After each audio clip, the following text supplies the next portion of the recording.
Hello there, everybody. This is Tigitar here, and welcome back to episode 14, or part 14, the final part in the construction of Tigaria as it stands in its current state.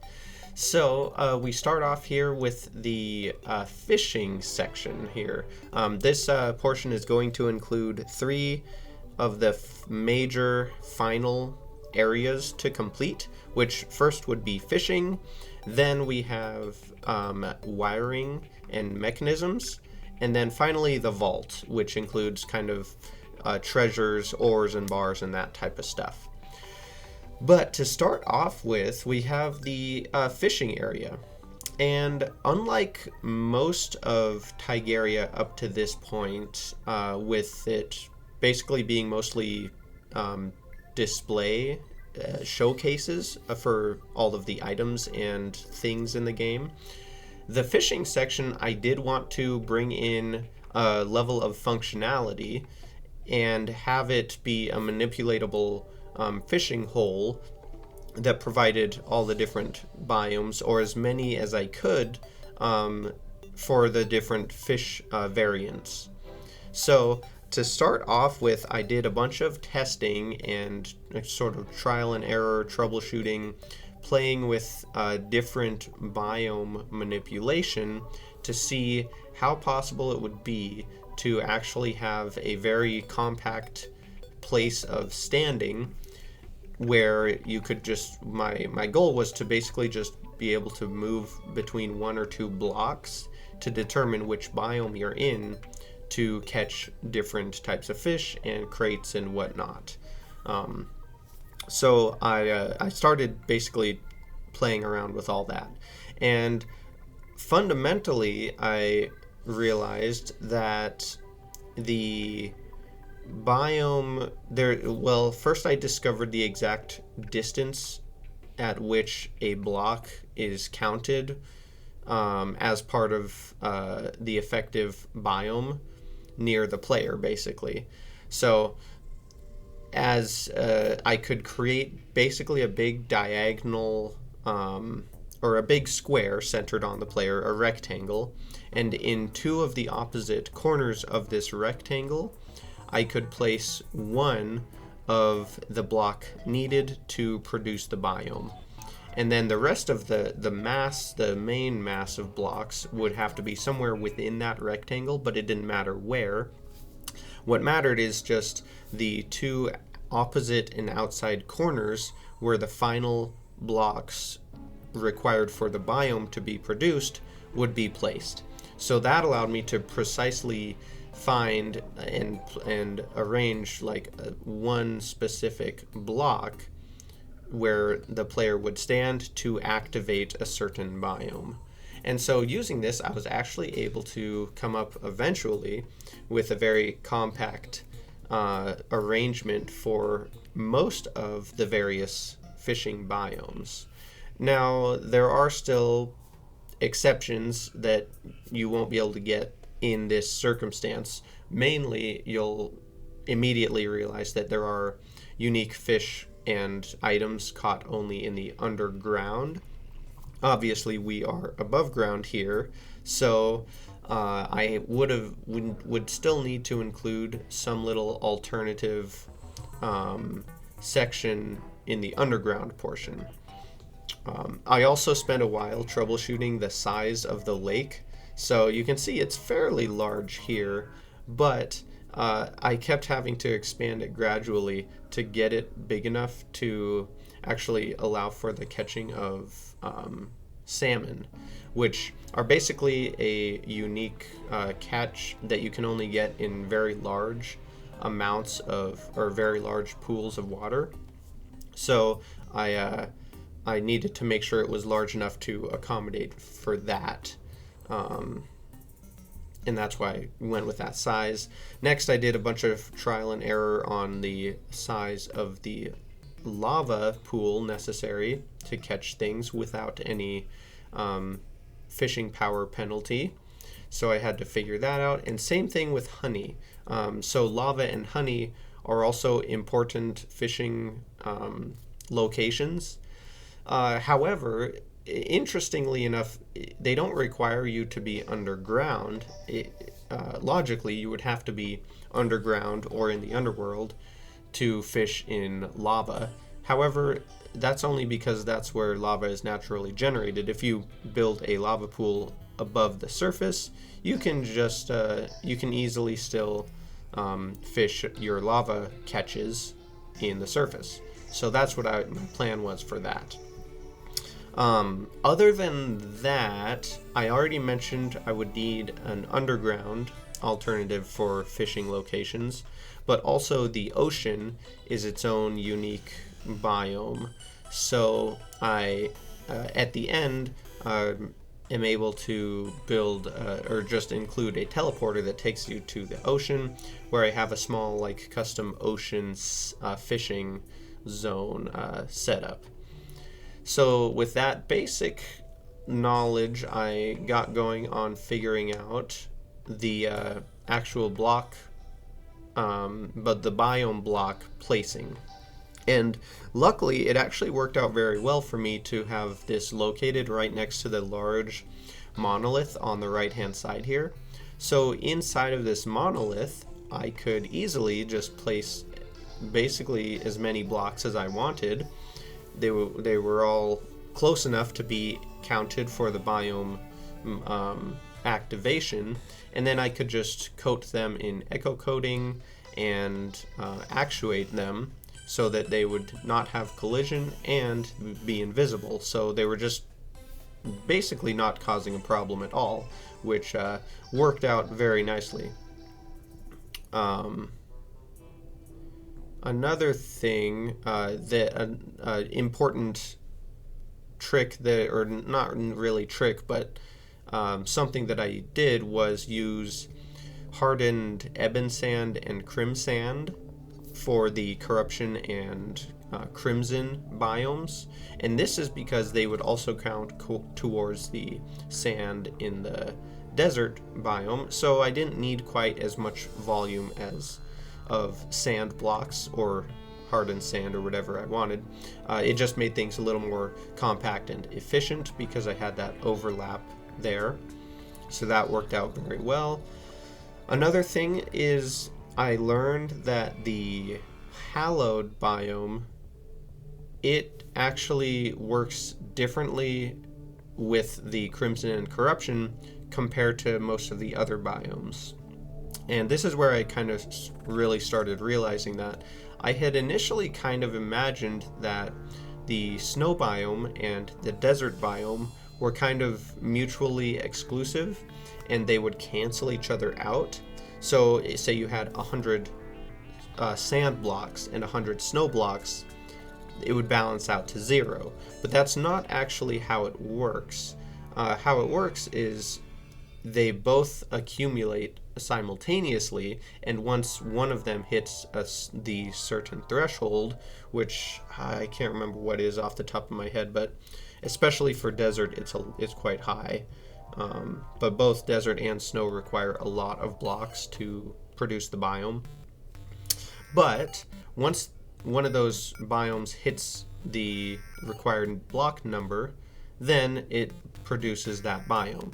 And if you were to just swap out one block or add more of one of the other blocks, then you would get that other biome instead. So the thing that doesn't work like that, I found, was the hallowed and crimson and corruption. So they actually do cancel each other out. So say you have 100 corrupt blocks. If you place 10 hallowed blocks, now you functionally only have 90 corrupt blocks, and you would have to place another 10 to cancel that out, or more to actually expand the corruption biome.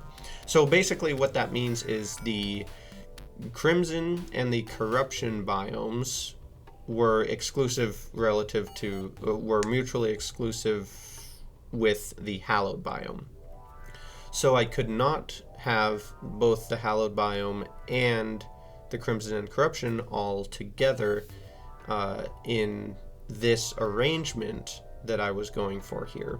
So I opted to include both the Crimson and Corruption, and then I left the Hallowed out of this portion because I realized, if I remember correctly, there's no unique surface hallowed fish. There's only hallowed fish, and they can be caught with the exception of quest fish. But actually, is that true? Hold on, now I'm second guessing myself, because there's another part of fishing that I haven't mentioned yet, which is in the sky. There's sky and floating island fishing, which is its own unique biome, which I also include later on in the fishing section.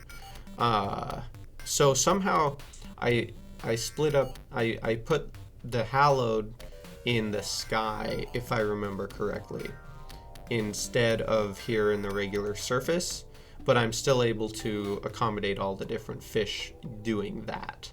Something like that. Now I'm definitely remembering various details as I'm trying to re-describe everything, but you get the idea. I spent a bunch of time figuring out biome manipulation, and then I used what I found to best arrange the most compact areas of different biomes to manipulate. My goal was to have basically every option for fishing available and accessible. So most of that was able to be done here in this zone, but I did have to additionally include like the underground section and also the ocean, which I already mentioned. So other than that, it's just that was kind of the core mechanic that I first had to figure out. So then once I did have that going, I moved on to the actual construction of the zone of the display area plus the functional part of it. And as you can kind of tell by now, I've had these two main landmass structures, these sort of what do I call it, stony and earthy projections out from the ground that shot up, one to support the main fishing lake area, and another to support both the lava fishing pool, which I had planned to include here in this cavern that I'm filling in right now, and then on top of this landmass was going to be like the main building that displayed fishing items and fish themselves. That was the general idea. I can't remember exactly how much more I had in mind at this point, but it ended up evolving quite a lot over the course of the construction. But to start with, I was definitely pretty excited with the lively and earthy feeling that I was able to produce with these two initial structures here, the stone and dirt land structures. The texture and the color all turned out pretty cool. I used a lot of different blocks to sort of customly produce a very rough stone texture, including various bricks and other types of blocks, painted, of course, to sort of blend together. But mostly it produced a very rough, rocky feeling. And then same with the background walls. I used quite a lot of the ecto-crafted stone walls, and then dirt walls, of course, as well. Added in grass and vines as much as I could. So then on this main mass on the left here was my place to start figuring out how to build the building for the fishing displays. So my initial inclination was to go with Dynasty, so mostly Dynasty themed, based on around the Dynasty wood, and then build somewhat of a like an Asian temple style architecture, large building, big house or castle or temple or whatever you want to call it, with these different tiers of the sort of uniquely styled sloped roof sections. I figured that if I was able to get high enough with this core structure, it would allow me hopefully enough room inside to organize and display a lot of, if not all of, the fishing items. I guess I did realize that the fish themselves, you have both quest fish and also all of the other caught fish for crafting and cooking, or sale, like the golden carp, for example. All of these other fish, there were quite a lot of them, and so I had planned on making them their own standalone sections and structures. But for the rest of the fishing items and relative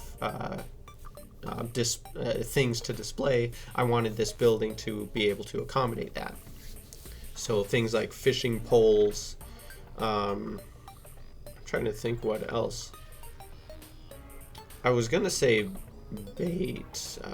I guess some of the fishing bait, just the 3 levels of bait that you get as quest rewards and from crates. But I didn't include like all the bait critters, because I already had those in the critter display. But the general fishing tools and items I wanted to have a place for. So that was what I wanted to set in here. I slowly sort of came together on this the block palette. So I actually aligned or filled the interior of the walls with mud brick inside of the Dynasty wood, and I actually found that just naturally the color and texture of those combined really nicely, and so they worked very well. And then I did play around with a couple of different colors of shingles, and went with like purple to at this point I was planning on doing that. This would also kind of fit in the future with these other standalone displays for the fish that I mentioned. I was planning on making them each their own kind of gazebo structure, similar to the one that I have displaying all of the kites, only instead of a deep green roof that the kite gazebo has, I could do purple to match the theme of the fishing temple or whatever this one is. Contrasting with the roof, though, I did pull out some green banners to try out.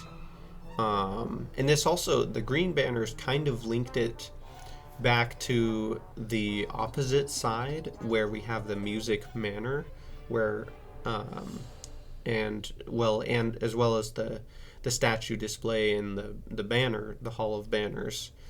So the base colored banners, whether they're just the green ones or the purple ones, were kind of a little link that I shared between this different sides of this section of the world. I did a little bit of addition down below there briefly of hanging ropes and platforms to make sure that things were explorable still had a lot of furnishing and detail to add in, of course. And then I did move into the interior wall design for the main building here. So basically my strategy typically is just grab a whole bunch of walls out of my storage room, anything that I think might match the theme and then go out, try a bunch of them out, see which ones I like, which ones I don't like as much, find different patterns and arrangements for the walls. I do like a lot of the different wallpapers, especially for applications kind of like this, and so there are lots of different options in there that allow for a lot of uniqueness and creativity. And so I found eventually this little pattern of mainly the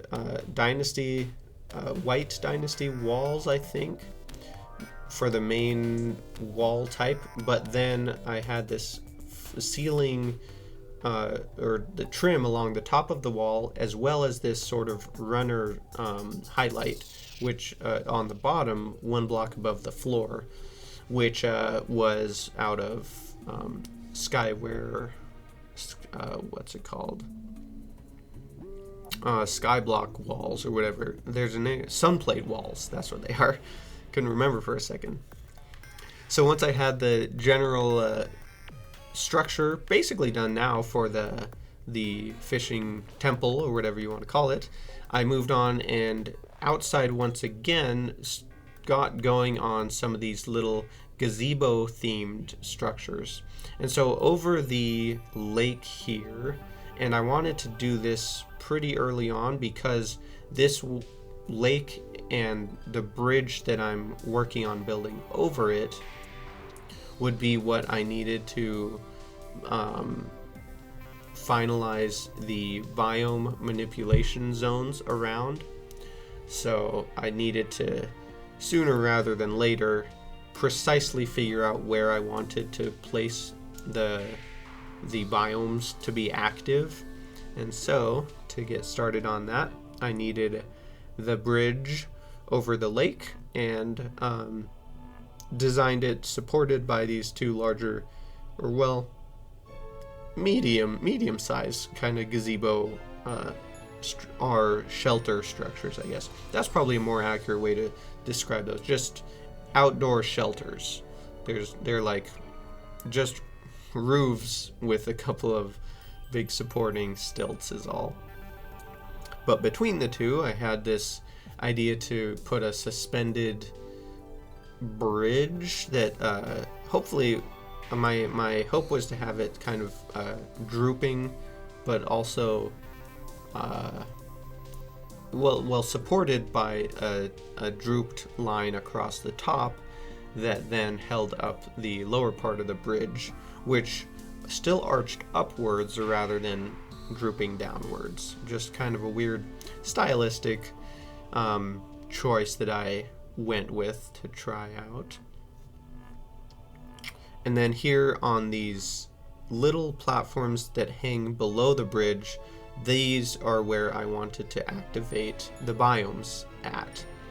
And so at this point I had the precise locations figured out, and I wanted to actually get the biomes measured out and working properly.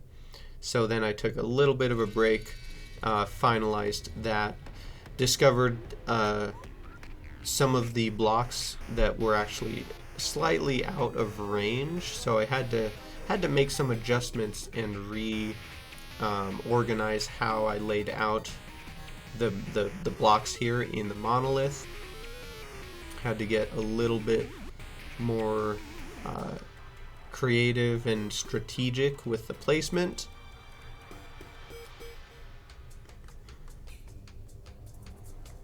I kept having to make these adjustments, and because I had actuated the blocks already, I found it easier to just block swap them twice using the block swap feature rather than mine it away and then replace it by hand, because I had the shape basically that I needed, but I just needed to adjust the spacing mostly.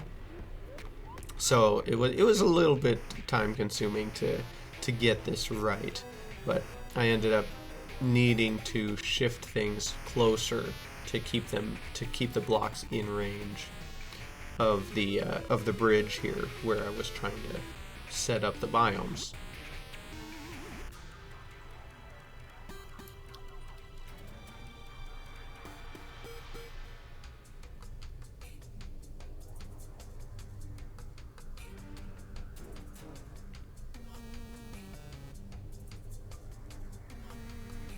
I finally realized as well that I didn't actually have quite all of the space needed that to stay in range and fit in the monolith there. So I ended up adding in a few smaller volumes of blocks to make up for that. And then down here in the in the dirt part, but just above the biomes below, is where I placed the bottom left corner of the blocks to activate each biome. I mentioned that basically by holding one of the blocks for each biome in reserve to only activate or to only place in the farthest corners, both bottom left and top right in this case, would then allow me to manipulate the exact position of the player to activate the biome. So the bottom left blocks all went secretly under the dirt down above the biome there, where they're pretty much invisible, so I don't think they're even painted with echo paint. And then in the monolith is the other corner where the top right corner of the blocks are hidden away in there. And finally with that, I was actually able to have the biomes working and continue on with the rest of the production. So I started figuring out what kind of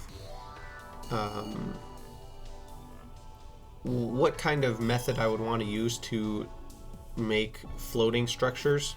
So I had this space to fill in basically above the bridge that we made, but below the monolith. And so I had enough area. I needed a couple of different floating structures, and I quickly realized that I should probably just use the same one that I've used for the entire rest of the world and go with this dark gray or black sort of basalt colored, or well, it's not, basalt isn't a color, but basalt themed floating island that we have all throughout the rest of the base. And on that I could then build the standalone display for the actual fish themselves.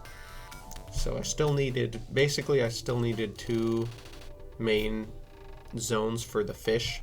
One for quest fish and one for all other fish was my thinking. So I got that started to lay out here on this one island, connected it with just a little rope looking bridge platform bridge, and later on I would improve that to make it look a little cooler. But I needed to get the size figured out for this gazebo, and it ended up taking, or maybe shelter again, it ended up being a little larger and taking up most of this island, but it fit okay, and this would allow me to space for the quest fish.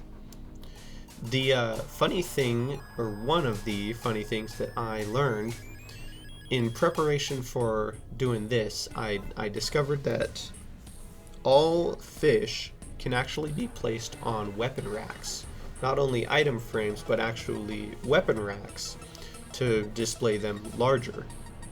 And I don't know when this was implemented, or if it's basically always been like this since fishing, but I think the idea is because the idea would be to allow for the ability to display fish, any types of fish, as a trophy, as kind of people do in real life with fish they've caught. They've get them preserved and then hung on the wall or whatever. So that's kind of, I'm guessing, why Relogic allowed this. But I didn't realize that everything that's a fish can actually go in a weapon rack, which really surprised me in a couple cases, as I have noted. It obviously, the fished up weapons like the crystal serpent and the toxicarp would go in item frames because they're actually weapons as well. But I could not believe that even like stuff like the balloon pufferfish, which is an accessory, and the zephyrfish, also both of those can be placed in weapon racks.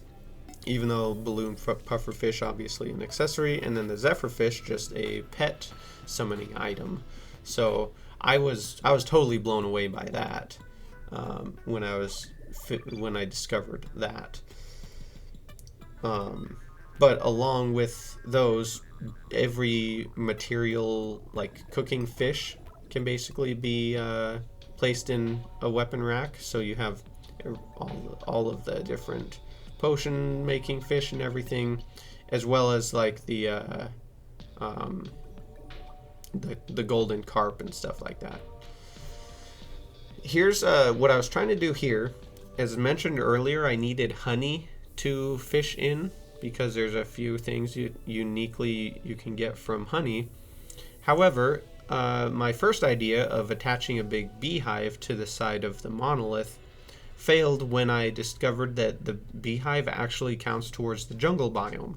And so I quickly made myself a jungle biome inadvertently and had to come up with another plan. So my next idea was kind of just a hanging bucket or cup of some kind hung from this chain from the monolith.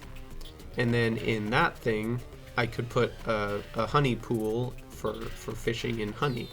And I came up with this sort of big egg-shaped design and just had that hanging from a chain.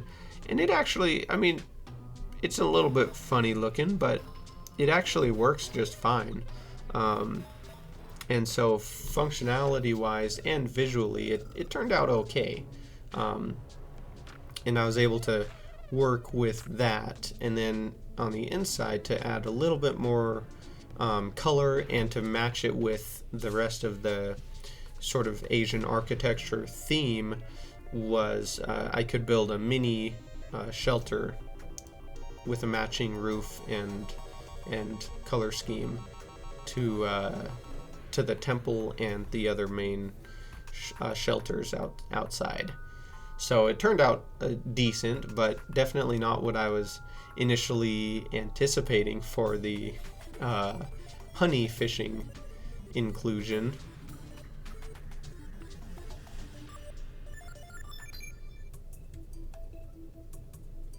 So then I also started figuring out or continuing to figure out how to provide navigation for non-accessorized players, and so I had little hanging ropes and platforms which built into and fit the theme and the vibe, so I would allow for navigation.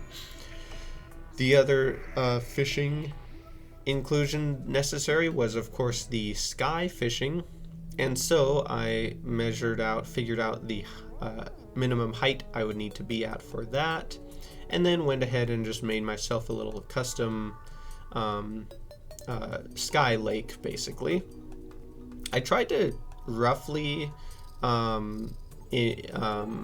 mimic the natural generated cloud, but that's one of those things that I find very hard to do. The little small cloud sections up above, sure, they look kind of natural, but the main lake part was still too artificially curved and just had a shape that was not naturally created, I feel like. But it still worked fine for the sky fishing, of course, and the height that it ended up being at actually was not even it was not even at the top of the monolith. So that gives you kind of an idea of the scale of the area a little bit. the sky fishing was able to be accomplished as low as below the top of the monolith there, which was handy for me because it actually fit in the zone a lot better. You might also have briefly noticed there is a natural sky island with a house on it, not the lake variant, just to the left of where I have the sky lake, and that island actually is naturally generated, and I left it there and then only made very slight modifications to integrate it as part of the of Tigaria, basically, to include the floating islands as their own unique mini biome / structure, as I did in Terra, although to a lesser degree and fully artificial in that case. But here in the sky, I needed to include a couple of extra biomes, which would be the Hallow for one, but also the mushroom biome. Mushrooms was one that I needed to fit in, and I can't remember off the top of my head why I didn't do it down below, but there was probably some kind of reason. But anyway, up here on the sky island, I was pretty quickly able to figure out the number of blocks needed for the Hallow and the mushroom, and got those working just fine. If I remember right, the mushroom biome as well has kind of a weird point where the biome activates, but a few blocks before you actually get enough blocks to fully produce the screen darkening and bluing effect. So I did it, I think I just allowed the regular, and there's a view of the map, you can see the natural floating island where I put a teleporter on to sort of allow it to be part of the base too. Anyway, yeah, got the mushrooms and the Hallow done in the sky lake. I still had another main shelter to display the regular fish, as I mentioned, and so I got going on basically just copying over another one of my usual floating islands with the emerald energy supporting it. It's pretty close to the tree platform supports on around the arboretorium, just to the left there. But I was able to add in little hanging bridges and platforms again to allow for navigation between the islands, and then copied the same shelter structure from the other one that I built with the purple roof, and it worked out pretty well.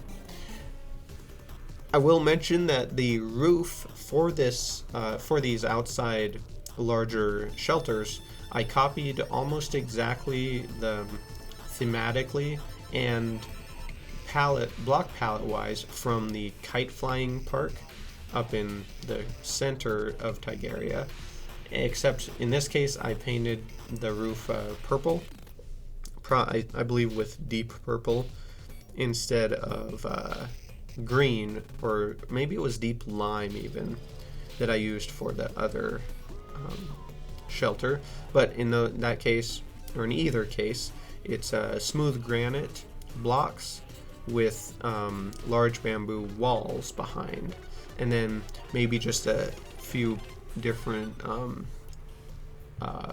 iron fence walls sticking out in the roof to add just a small amount of detail.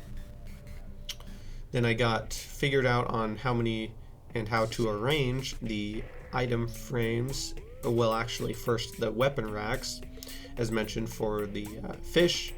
Also, interestingly enough, weapon racks can support all of the fishing rods. So that was the main, or one of the main things I needed to include in the temple here. So I got those figured out and laid out where they would fit, put them on the wall in a nice little arrangement, and then continued on with window design and interior furnishing and fitting in the rest of the display items. So here's me overviewing my organized items that I wanted to display, or that I planned to display. And so I had to kind of figure out some sort of organization and split them into different categories and all of that. So both in the little basement section downstairs and in the rest of the levels up above, I started figuring out different places to fit in item frames in little arrangements and separate things out there. Got my green banners as little window curtains on the sides, which worked pretty nice for the size. They added a little bit there and they fit decently. Again, here's another case where I heavily implemented the shelving technique using echo-coated item frames with the planked walls behind them. So all of these items kind of would have a little bit of the appearance of hanging or sitting on a shelf instead of just plastered up and stuck to the wall with nothing else there. The shelves did kind of distract from the initial clean wall design that I had for the rooms, which I did really like, but it's kind of the price you pay as you start continuing to furnish, especially in builds where the focus is displaying items and lots of items. They just fill up, and there's the cleanliness of the interior initial design kind of gets cluttered, but filled in.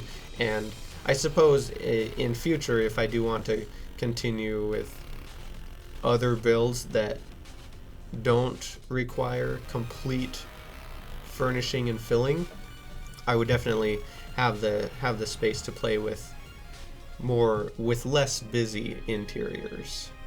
But for now, its purpose was being served.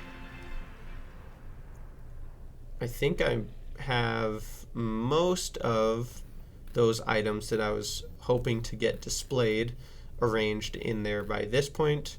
Well, maybe that's not quite true. I still have a bunch of paintings and wall hanging furniture, other related items that I was hoping to fit in item frames here and there.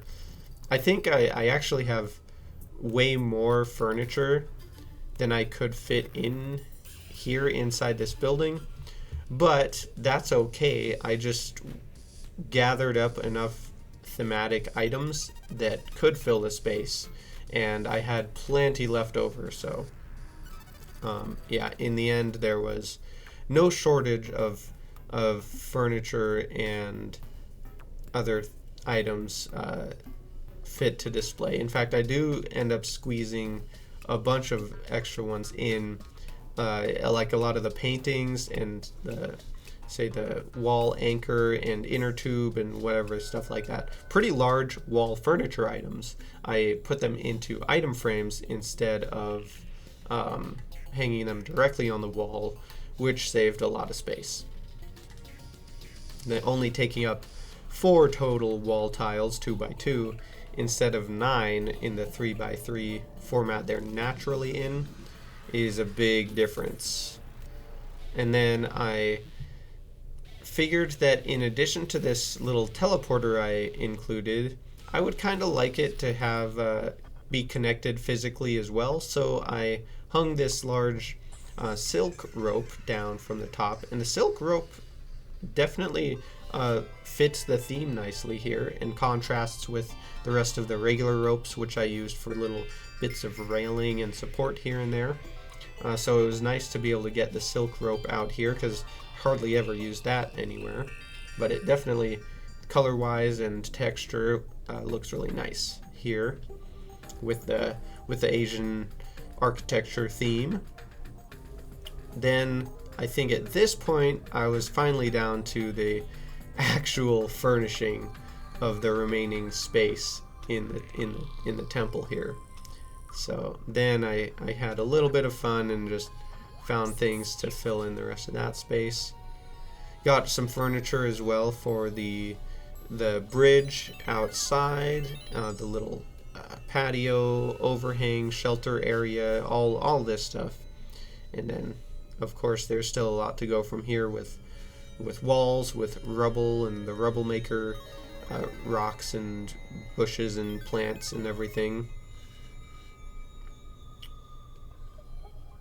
And I still, at this point, have not put in the quest fish or other fish on display either.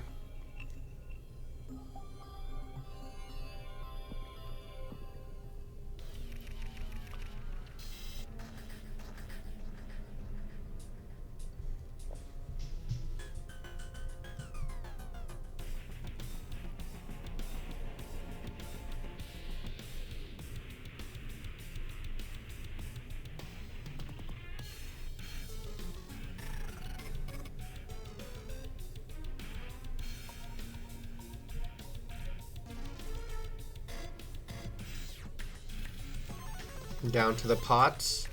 That's how you know it's getting close. When I get the pots out, then that's one of the final layers of detail. I guess there is still a lot of environmental details, though. I haven't put any flowers or rubble anywhere yet. Oh, then here we go with some of the flowers and the plants. A few statues and other things here and there. Books, food. Okay, I guess there's still a lot to go past the pots. Usually the pots are one of the last things I do, but there are still quite a few things to include.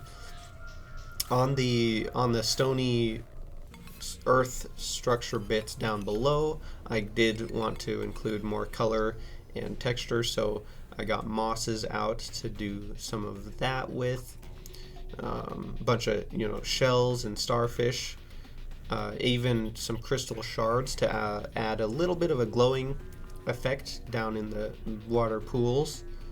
Oh yeah, I forgot to mention that too, but you'll notice that little small dark pool of water down underneath the temple and to the left of the lava pool right in there. That is actually necessary so that it's basically the smallest pool that's possible to fish in, and that will allow you to catch junk items. So couldn't forget about that too. That's a equally important part of fishing. You got to catch those old shoes and seaweed sometime, and also the Joja Cola or whatever it's called. That's actually a pretty cool item as well that I really appreciate.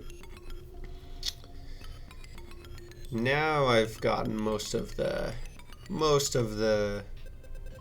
groundwork, the environmental details added in. Ended up with a whole bunch of little droppers here and there.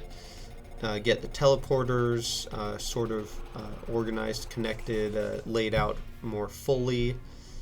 And I still had the ocean portion of the fishing to build, but I was just about done here with the core fishing area. Had to wire up the light switches, so I decided to link all of the lights together for the whole section. So all of the indoor lights for the temple, the shelter gazebo lights for the displays outside, and all that. And then finally, it was time to put the fish in. So again, as I mentioned, quest fish in the lower shelter, and then all the other fish up above to the up top left. And then I remembered to bring a little label sign to explain what section this is if it isn't obvious. And let me see.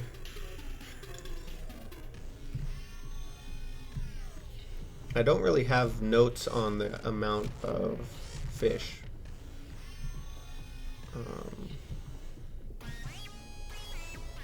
I don't know, maybe on the sign I state how many quest fish there are and stuff, but after that I did pop over to the ocean, and this is the right hand side ocean, where I wanted to build up the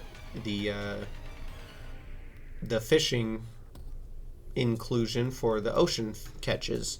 And my idea was to put a little island protruding up in the middle of the ocean, and then have that be sort of its own isolated fishing spot.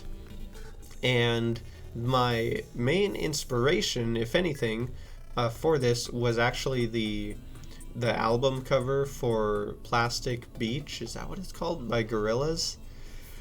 The album with Melancholy Hill. And I've always, that imagery of that sort of abstract, isolated island in the middle of the ocean with a wonky, overbearing shape to it. Kind of reminds me in some ways of Dr. Seuss. That was my initial inspiration for this build, though, the little island anyway. So I wanted it to have kind of a cove that you would be teleported to, and from the cove you could do any fishing you wanted. You could cast your line, but then up above and on top of the rock, I would have grass and sort of abstract shaped trees and island up above there. Like, it's not really a natural shape, but it has natural features, kind of. I don't know. But that was the idea, and it ended up actually coming together quite nicely. I really enjoyed how it turned out, and I was able to put this little natural window in the cove. Eventually I built in a little built off a small dock on the side too, so that you could cast your line off of there. I did use quite heavily actuated stone slash with a mixture of rich mahogany, living mahogany, I think, and that allowed me to more smoothly contour the edges of the background. So like the outside edge of the little cave here, as well as the main supporting stone mass underneath that protrudes up from the bottom of the ocean floor. Most of that is just walls, but I lined the outside with actuated blocks so that I could hammer them and make us for a smoother contours. Worked out pretty nice. And then I just added in some fun context. I don't even remember what did I write on that sign. I forget. Just some fun furniture details and features, and called it pretty good on the little ocean fishing island. Again, it's just accessible via teleporter from the fishing zone, so it works out pretty well. Had a blood moon while I was working here, but didn't really pay all that much attention.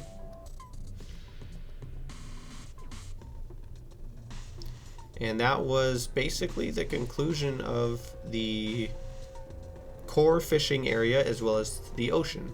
I still have the underground to get built, but before I got to that, the first thing I did back in the underground section here, we are on the skinny right-hand side of the underground, which leads right down to where the underworld is. And between the staircase and the big open statue room, there was this gap. And in this gap, I had enough space to put in the gem trees. Gem trees were not included in the plant display, even though they were something that I wanted to include. because they can only grow underground, obviously. And so to make sure that I had those included in the world, I had a nice area to put them in here next to the staircase underground. So I just built one little chamber for each different tree. Funnily enough, you can grow gem trees with fertilizer, which helped me a lot here. And then I added in their own colored torches to give them accentuate their coloring and glowiness, and then added regular gems as well as inset gems in the walls. So then next to that, on the right hand side of the staircase, was the spot that I was hoping to fit in the underground fishing. And so in order to get a water pool with enough volume, I actually used a super tall, elongated, stretched out vertical pool area, where the top of which would have just the small little fishing location. Again, I needed to include a few different biomes, and I forget actually which ones. I think that one of them must be Hallow. One of them is regular underground, or maybe there's 3 in addition to the regular. Hallowed, jungle is one of them, and maybe ice is another one, if I'm remembering correctly. And if that's the case, there might not actually be anything specifically required from like no quest fish for the underground crimson or corruption. I don't remember for sure. Anyway, that was my goal for this little spot, a very efficient place to include the underground fishing in the end. So again, I had to add in the biome manipulation, so a lot of snow blocks. I was pretty close to this, what originally was the underground ice biome over here, but I needed to precisely manipulate the blocks, so I had it. I cleared and replaced all of them more precisely, if that makes sense. And so one of the corners of the rectangle was bottom right, and the other one was top left inside of the statue room, where both of those were totally out of the way and didn't cause any issues. And then I was able to find that sweet spot and have those biomes available. So that finally pretty much concluded the fishing section as a whole. I had all of its functionality and everything built in. Looks like I forgot an accessory there. What did I do actually? It's funny, I hop back and forth briefly to various builds and sections when I realize things that I had forgotten or need to fix real quick. Maybe just labeling on a sign, or connecting a teleporter, or adding in an extra feature or something. So here I was actually wanting to add a teleporter in for access into the statue display, Hall of Banners, as well as the Music Manor. Kind of link those all together there, because I totally forgot to have any teleporter there at all. Oh, I also at this time took a little bit of a break to to make some modifications to the original castle structure in the core here where the teleporters are. So I kind of standardized the teleporter layout so that I could actually use them more functionally and allow them to actually be hooked up and useful. So that was an important change that I figured out how to go about, how to modify those up and then I would actually be able to eventually wire them up for different things. And here is where I actually, at this point, had kind of the idea of how many different locations and teleporters I actually needed to have active. And so I figured out what way to arrange them and started getting them hooked up. So that was a big step in itself. I figured that since I was now working in the underground portions on the left and the right, it would actually be worth taking the time to set up the teleporters now, and that way I could use them and put them to use while building these sections and have easier access to them, rather than relying on my universal pylon, which I would have to move around slightly here and there, and or find a space to actually put it, because there wasn't flat spaces there. So taking a break to actually activate and build the teleporter infrastructure was definitely necessary, and would allow me to finish up the rest of the progress a little bit more efficiently. Of course, there were quite a few wires running around here and there, so it was a bit of a task figuring out how to route the wires and make sure that nothing got crossed with something it shouldn't have. Luckily, we do have echo coating and the junction boxes, so anywhere I had a wire crossing in the middle of nowhere, I could just put one of those down, make it invisible, and pretty much have it be no problem.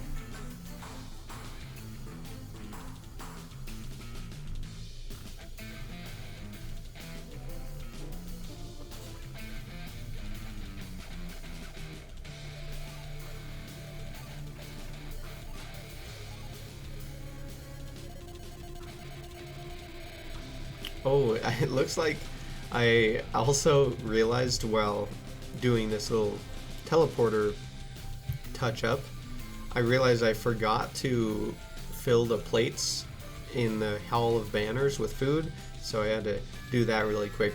I briefly remember that now. I got over there and I was like, what? I missed stuff. Then finalizing the formatting on the sign labels. Do a little bit of finish and polish on those. Another teleporter to the underground left section, and then onto the right portion we've got all of these to hook up. The tool and weapon display, the critters, the mounts, pets,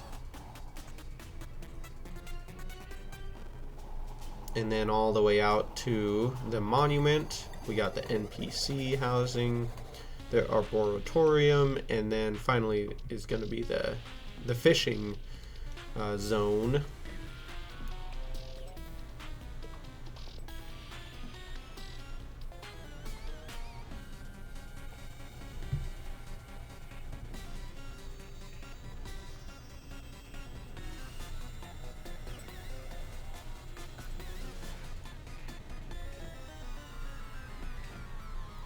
And then when I got to the fishing zone, I realized I needed to change the wire color to keep things organized that I had just run down to the underground fishing zone, or pool. So I swapped that out for a different color, got routed into the underground upper right hand wing, and I think that just about did it there. So before getting back into the underground, this was about the time that I realized I had missed my large potted plants, both in furniture, or either in furniture or in the arboretorium in the plant display.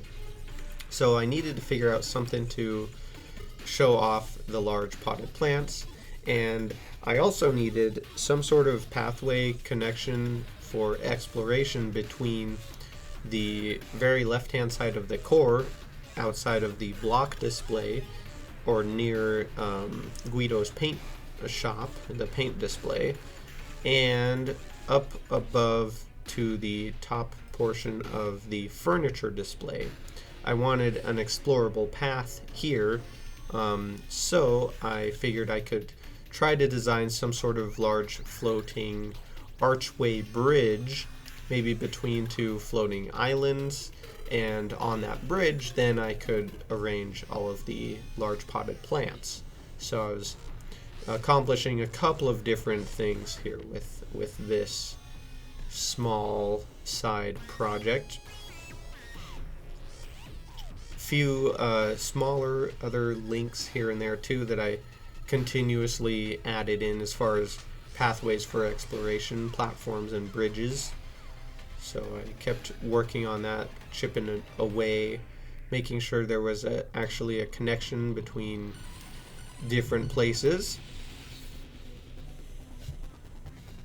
I'm trying to remember now as well. So on the right hand side, and so here's that one larger bridge that I would be able to place the large potted plants on. I used a minecart track as part of the bridge too. Similarly to the big arch at the very top, where the armor and vanity items are, I wanted to include that minecart track so that I might be able to use it as part of the total base minecart track tour, which was still something that I was unsure about how I was going to execute fully, but I figured I should put some thought into it where I could. So on the right hand side, similar idea, just smaller, much smaller gap to close between here and the NPC housing. That here being the outside of the tool and weapon display and the edge of the critter display. And then on this little bridge, I'm trying to remember, I put something else there that was kind of important, but I can't remember what the heck it was.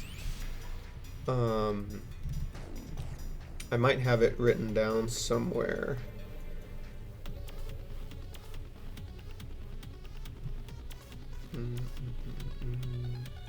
Here's I did the gem trees. So here's my large potted plant arrangement here.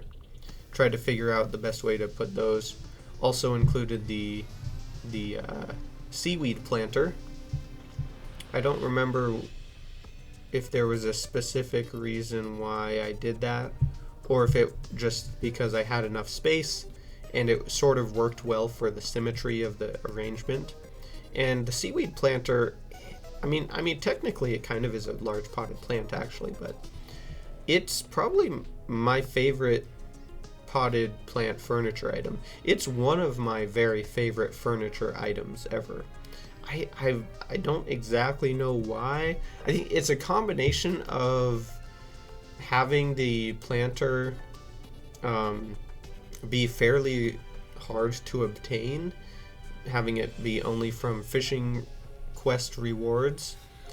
So it's a pretty tough, it's not an easily acquired in large amounts furniture item. So it's got that rarity to it, but just in sort of appearance, I really like the color and the texture of the planter. The little pot itself and then the seaweed, I find just work really well in so many different scenarios. It's I just have always really liked it as far as the decorative furniture goes.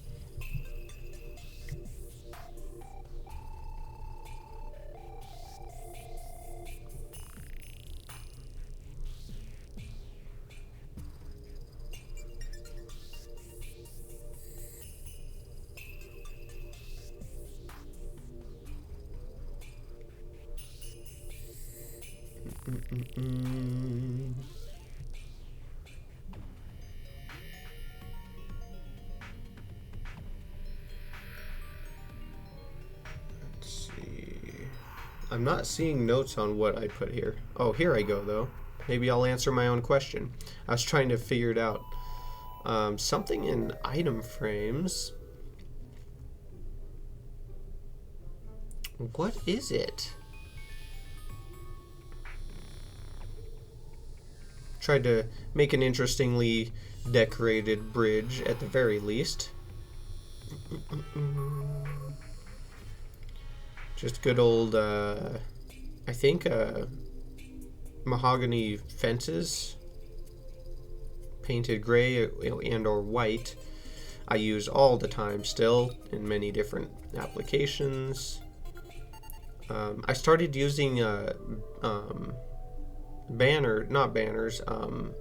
streamers or whatever they're called. Greens, whatever they're called. Oh, pylons. Okay. That's right. So pylons are kind of an interesting furniture item because you can only place one per world, and it has to be functional only in its specific biome, with the exception of the universal pylon. So I couldn't really include them in the furniture display because you can't place them all at once outside of their biomes. Plus, I wanted their functionality for the rest of the world. So in order to still be able to display them, I just put them in item frames, which doesn't take them out of the world like use count, so they can still be displayed there and placed no issue, and they're not interfering with the rest of the pylon functionality. I totally would never have remembered without looking that that's what I figured out I could put there, though. That's really funny. I was looking at my list of items that I ended up needing to make continuing from this point where I started actually organizing the remaining miscellaneous items of basically all kinds that I didn't already have included somewhere. So mainly this would be a big block of material items, and I have them a whole bunch listed out here in the document. And then there are other items, random use things like such as the beach ball, bubble wand, the confetti gun, Ethereum mana, fertilizer, a football, gas trap, quad racer drone, the FPV goggles, a bunch of stuff. Earlier, I actually saw in the time lapse briefly, I built and included another little accessory, which I think that would actually be the FPV goggles. I didn't have those included in the accessories at all, but ended up fixing that close to where we are now, actually, down in that underground portion. But anyway, once I kind of figured out the items left that I needed, I had the space available for them, and that was actually kind of where we are right now. I had basically 2 sections left remaining where I could put large amounts of miscellaneous items on display, and so I had the space for that. But then that left the upper space near the accessories that I was just building those platforms in. I would leave that space for something else, and I came to the realization that I had not included wiring and mechanisms anywhere. So it was a great spot to display all the wiring related items, as well as build little example mechanisms for display and showing off and interaction. So that was my plan for that. And then, as mentioned, the miscellaneous items, I started figuring out how to arrange them down in this section here. And there were a lot of them, mainly, as mentioned, materials.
I spent a little while coming up with a design for the actual item holders themselves.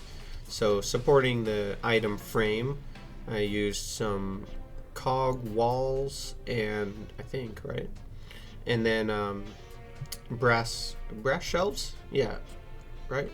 Yeah, brass shelves to add a little bit of shape and detail, and then every once in a while had a steampunk candelabra to provide the light. And I felt like that was enough detail for the display, for the item frames, without overwhelming and making things too busy. Then I did have also the little teleporter location for the underground lower portion of the underground displays. So I had that fit in here, did a little bit of furnishing for it, and then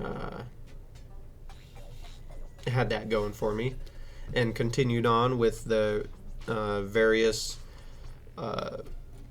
miscellaneous items as well as wiring and mechanisms which were coming up. So in fact, so that's what this section here is. All of those were just for different wiring things, tools and mechanisms. And then in these shelves, as I mentioned, I thought I would just build a quick, a fun little demo of the various mechanisms at work. So a demo of pumps with switches. You could just flip the big levers and activate the pumps, see what happens. I built in a little world loading clock that I had found from somebody. I think this clock was also in that Sorbet Cafe wiring, everything to know about wiring video that I learned most of my tools used in the production of the building of Gridlock. Then what else do I have? Just basically little displays and mechanisms to show how things work. I hooked up a unicorn statue to a lever with a sign. I think the sign just says "Don't pull" or something like that. But yeah, kind of like a little laboratory-esque display of mechanisms and switches and stuff.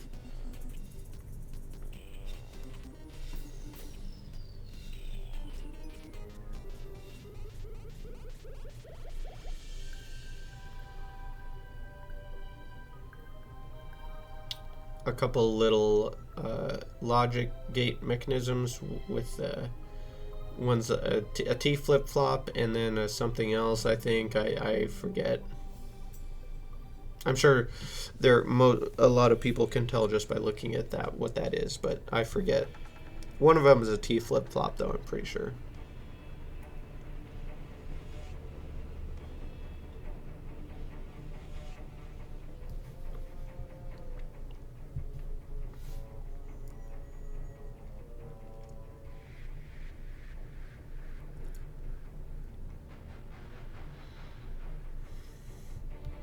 Here's a little shift register display, which again I do have in the furniture display, but this was sort of its own little isolated and visual demo of it. So that was a good to include.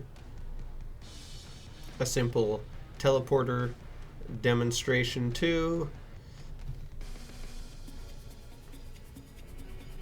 Oh, I think this is just actuation for actuated blocks.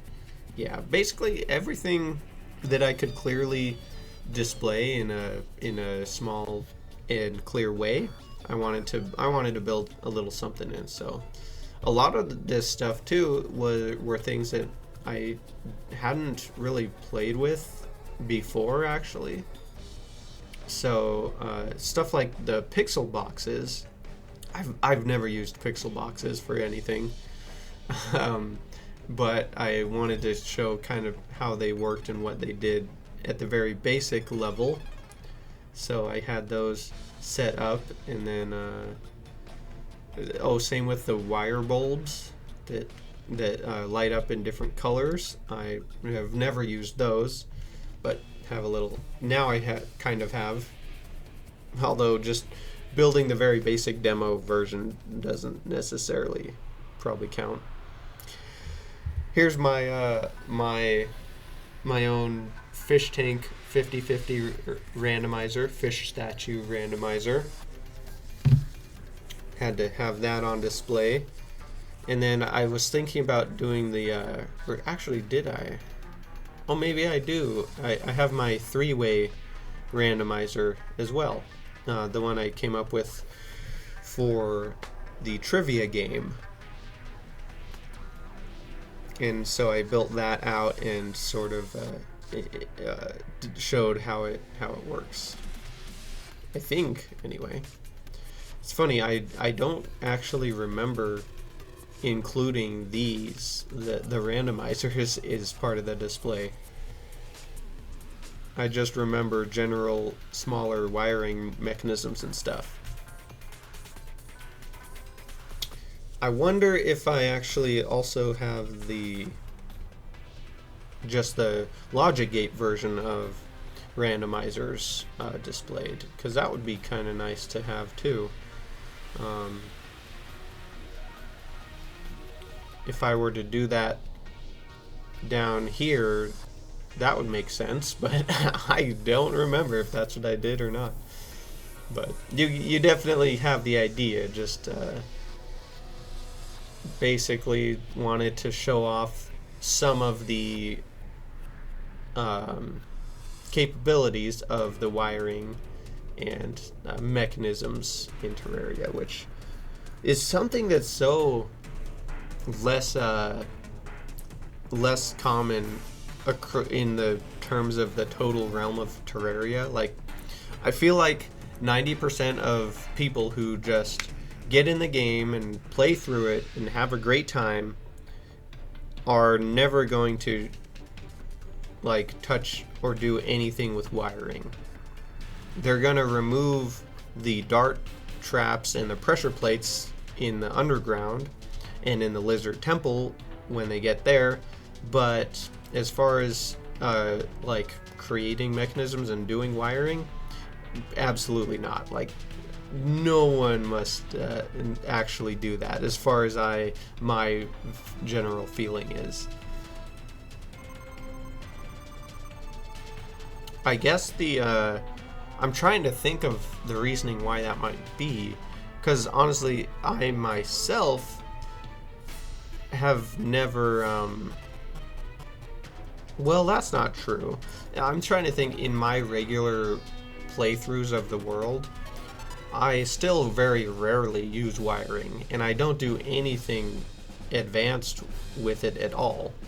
I guess the difference is, and my initial comparison would be to Minecraft, where Minecraft's redstone is heavily used by a lot of people, but I think the difference is that's probably because the redstone mechanisms and farms that you can implement in Minecraft are extremely beneficial and have huge reward incentives to building them.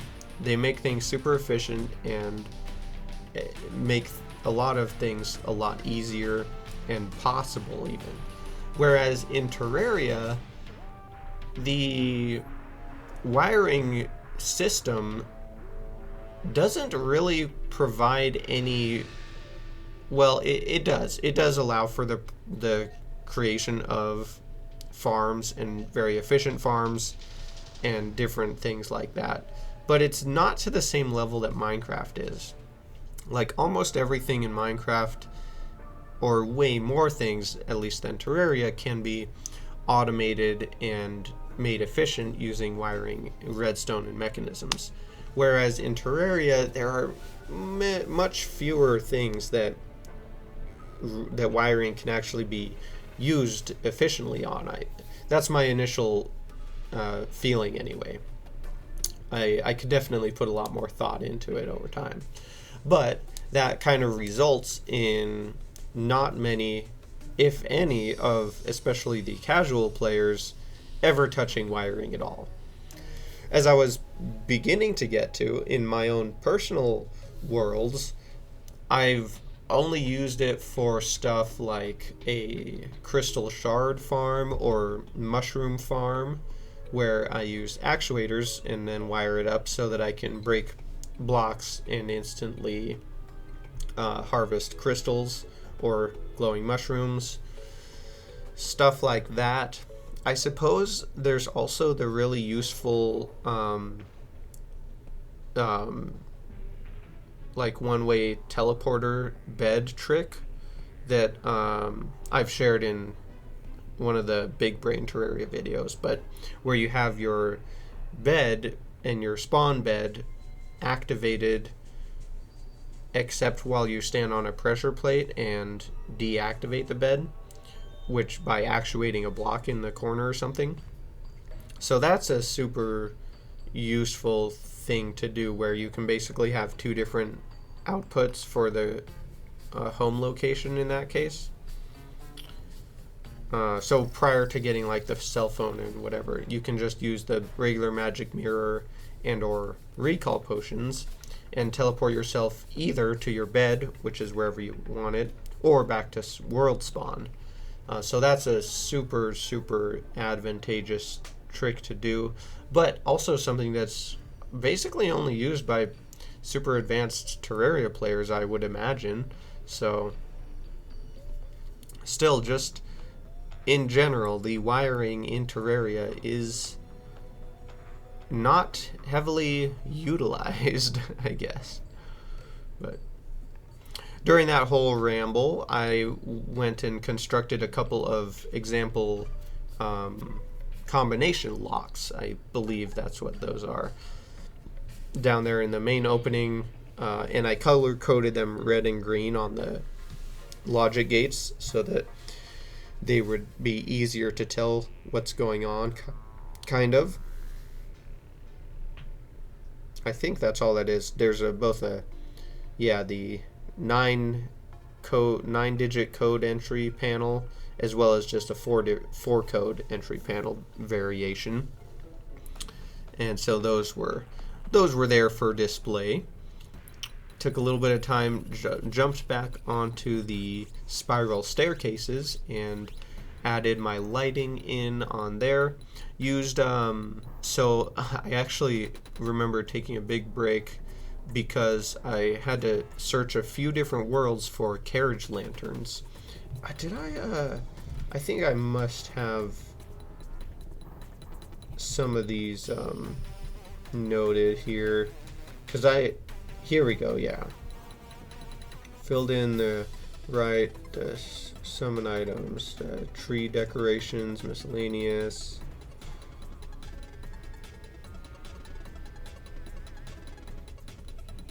I guess here I go, yeah. So this little section in the very bottom, this was for summon items, like boss summons, which most of which, if not all, were included in the little boss display capsules in the very top core of Tigaria.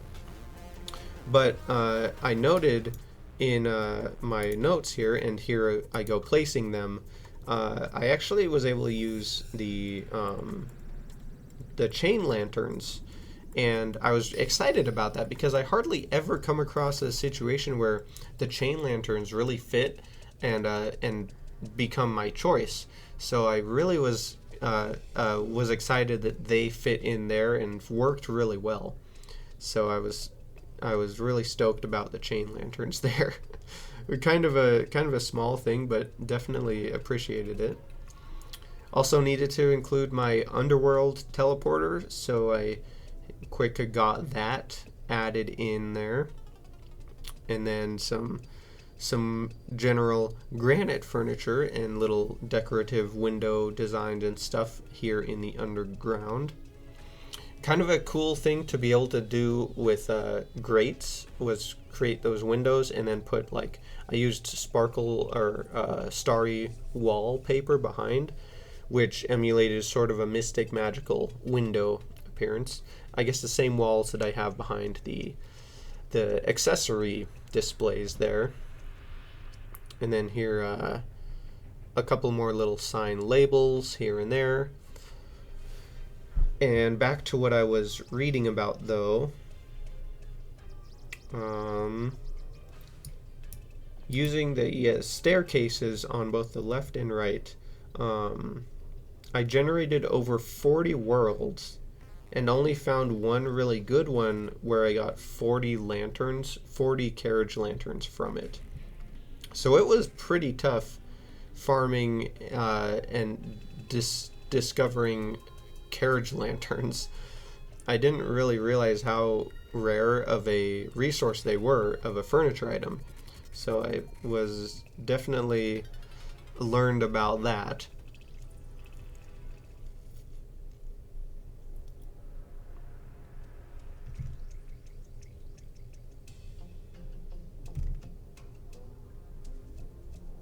Oh, here's some of the mechanisms I listed to include here. Pumps, set and reset circuits, T flip-flop, shift registers, padlocks, randomizers, world loader, and sensors. Those were kind of my initial gut list of mechanisms to try to include there, but yeah, ended up getting much more carriage lanterns, and then got filled in with the miscellaneous items. So I think here, importantly, this little room I built for the Christmas tree decorative items. There's a whole bunch of the toppers, the lights, the drape things, whatever you call them, the wrap band, like, I forget what they're called.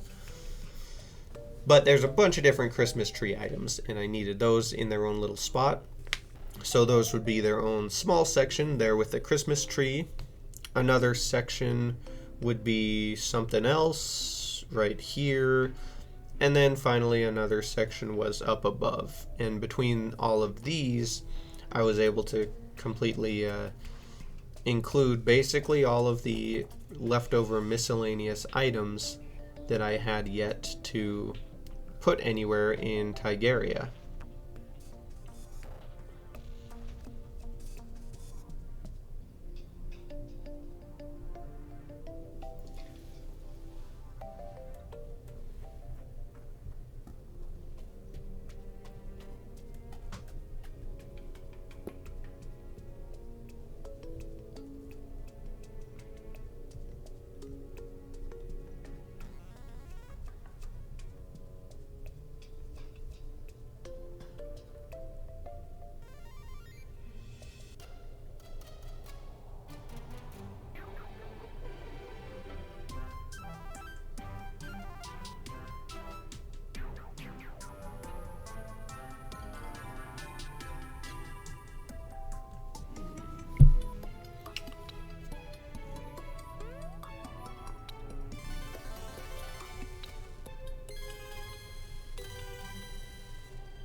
Classic gold chandeliers for the sort of underground, like, castle room theme. Once again, fits pretty well, along with just the classic candles. Can't go wrong. And then I had the space here to fill in a bunch of items. Again, I can't exactly remember which items these are, but I'm sure they are important. A couple of choice paintings to figure out what to put there. I ended up with the goblins playing poker, a classic. Again, a great dungeon-themed furniture addition. Then one more section of items in the top here. similar in theme to the room just below, but a little bit of a different choice in item frame layout and arrangement.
I ended up with a little bit kind of an abstract interior design for this upper room here. Again, generally sort of castle themed brick, but with sort of a more mystical and magic twist with just the smooth granite walls to provide a highlight, but also kind of a disconnect ambience from the rest of the room for the various items to be displayed. Because all these remaining are a bunch of miscellaneous items, and thematically, there's not really a fit theme that would include them super well. So I kind of had to work my best middle ground between the general underground castle basement dungeon theme that I have going here for the underground portions of Tigaria, and just basically go with that, and then put all the miscellaneous items in there, which wasn't really too big of a deal. But here, finally, I go placing the summon items down in the bottom, quickly throw in the Christmas tree decorations, and then here I finally have a whole bunch of the rest of the miscellaneous things. So all of this weird random stuff, get it all up for display. Funnily enough, the glow sticks, all of the glow stick varieties were not included anywhere else because they're not really furniture. They're just like material items, even though they're kind of tools. I mean, you could definitely describe them as tools, but yeah, not having fit in any other little item because they're not actually placeable, they're just consumable. So they're definitely a weird one to fit in, but ended up finally including them in the final item miscellaneous display down here. And so then, as mentioned, the carriage lanterns turned out to be pretty rare, and I still hadn't put any of them on the left hand side here. So I went and replaced half of them with oil rag sconces, I think was what I did. Yeah, so that way between the sconce and the carriage lantern, they would each take up about half the lights needed, and that way I didn't have to go search another 40 worlds to find enough carriage lanterns. But then I was finally able to get onto the capping off of these underground entrances. So I didn't have a lot of room to work with, but I had just enough to fit this little stone cabin, or not cabin, but stone structure, a little stone building for the top of the staircase here that would then lead you underground to the rest of the lower displays down there. similarly to that, of course I had to put one on the right and one on the left as well, but similarly to these little structures, I needed another pathway built diagonally down and to the right, which would take you to either the biomes, but also the lower outside portions, leading one to the monument on the right and then on the left out to the dye display. So I had those to build still in addition after this, but this was a good start by wrapping up the structure at the top of the staircases to lead underground. Then here's me moving to the other transition zones that I was talking about. So on the left we actually had naturally the desert pyramid, which I wanted to include as part of the natural part of the terrain I wanted to include within the build.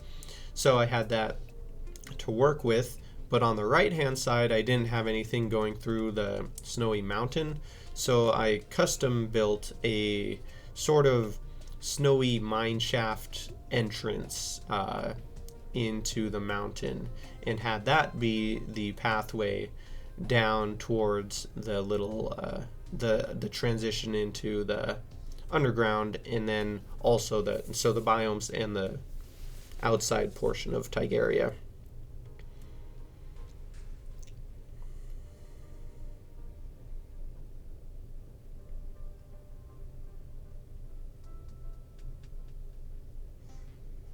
Just a kind of a unique little entrance point with a sign that described where you were going.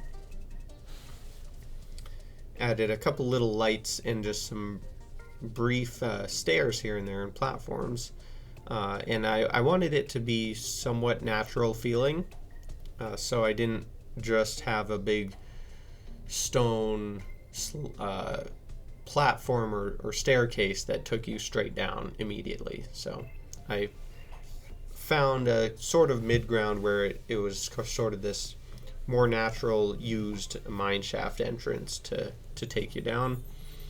And then of course I still had some connecting to do on the minecart rail, but I also had this interior L shape or to fill in as sort of a mid section transitional subway area or something. I don't know. The transition zone from the that would lead you to the biomes and other displays, namely the monument next to it. But importantly, I did have to account for how to get the minecart track routed up and continuing through to give you a little peek of the above ground displays that we've just completed. And luckily I had this area of dirt now filling in the space between the biomes and the above ground, so I could actually tunnel through that dirt and have the minecart run through there, both on this side and the other side of Tigaria. And then I had this large blank section to fill in, and then moved over to the left hand side to do the same exact thing, just basically outline and fill in a big stony brick room to transition for exploration purposes. This one entered via the desert pyramid, of course, whereas the other one was underneath the snow mountain and the custom little mine shaft entrance. In this side, the minecart would be coming from the surface, running underneath the dye display, and then coming out into this room and dropping down and then going into the biomes. whereas on the right hand side it comes out from the biomes and then continues outside from that point. It's kind of interesting, I guess. The path of the minecart itself, generally around the whole of Tigaria, is a large counterclockwise circle, in broadly speaking, or not necessarily circle, but path, because it's not circular at all, but in general motion it's counterclockwise rather than clockwise.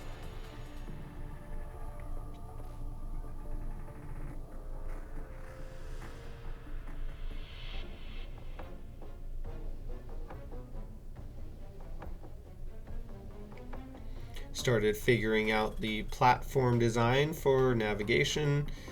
Classically picked a spiral staircase to go up and down the big vertical part of it here.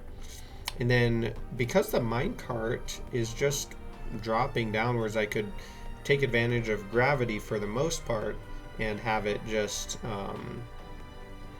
jump down and bounce downwards as it goes. Of course, as it hit the bottom, I could just put my 2 booster rails to get it up to correct speed and then have it on its way. Obviously, I still had kind of large empty blank spaces of wall in these rooms, and so I had an idea to do large mural designs, and using sunplate walls with a little border of, looks like lead brick walls, I was able to custom lay out a blank canvas, and then with various paints I could do little artwork designs and paint pictures, which I had a lot of fun doing, and it turned out pretty decent. I kind of matched them to just simple iconic Terraria landscapes and features. And so on the left hand side we have a little desert scene with a larger vertical cut of a Terraria tree. That worked out pretty nicely. And then on the right hand side I end up doing a kind of similar idea, only with some other different biomes, I believe. So the desert, I did of course have as part of the biomes on the left hand side, whereas on the right hand side I have the snow, and so that's one of the main murals I included, was the snow biome. And then I forget what I did other than that. It might have just been like clouds or something, or sky, I don't know. Tried to get a couple of windows included, so again using grates here, I could, in this case, remove the walls behind the grates and have the background and sky actually visible, which is cool, and then framed it up with a little bit of platforms to provide kind of a bit of a window frame.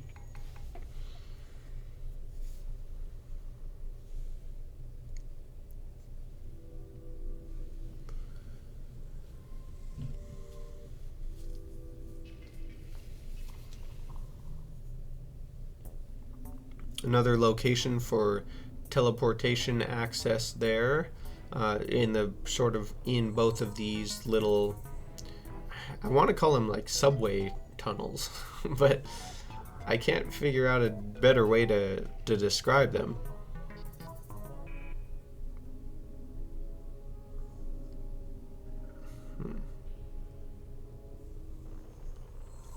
And then, yeah, similar attack idea for the right hand subway. And the main difference was the fact that the minecart rail had to travel upwards, so I had to figure out a path to allow that to happen.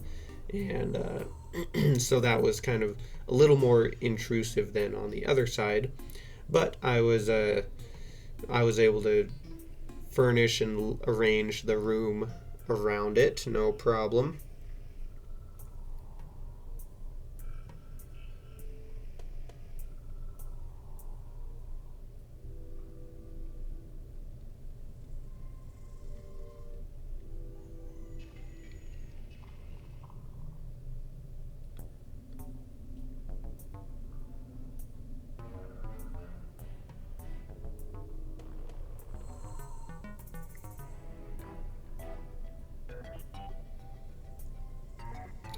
yeah, so on this side, I had the one main mural up top, and then instead of a large vertical one on the bottom, I split it into four little sort of portrait-oriented pictures, and had those to work with around where the minecart track zigzagged upwards. And I think I just put like clouds or something in them, not anything super exciting.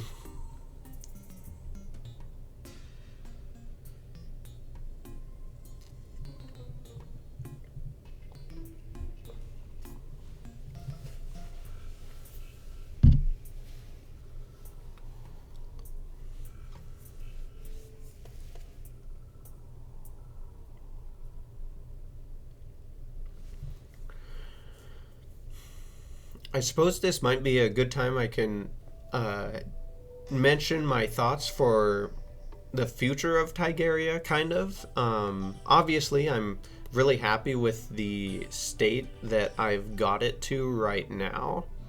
And I don't know exactly what or how I'll be adding on to it, but obviously there is a lot of room for future minigame developments and or standalone builds just throughout the world.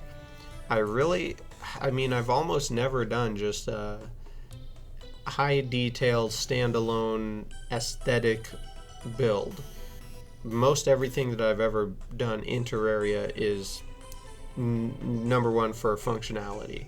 So it could definitely be fun to just try and do a couple standalone builds independently and see what kind of detail I could come up with for that. But there's obviously a lot of space within Tigaria to keep adding on and building within, as well as the possibility of future updates and additions to the game.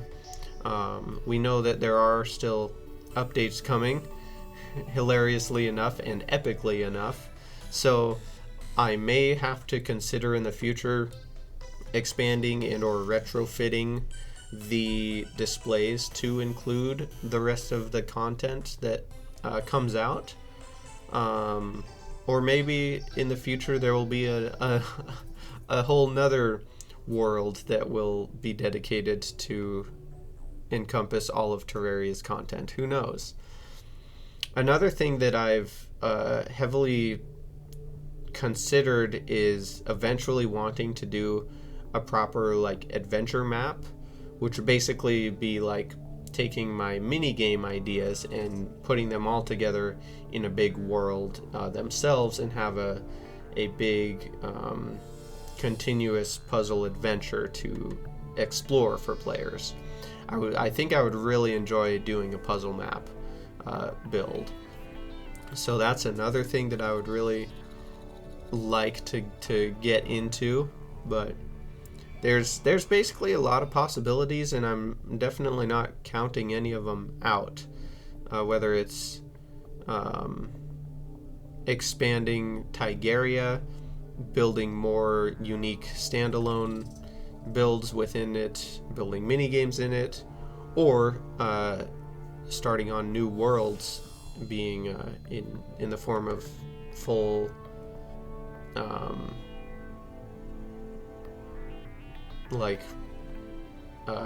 adventure maps or whatever.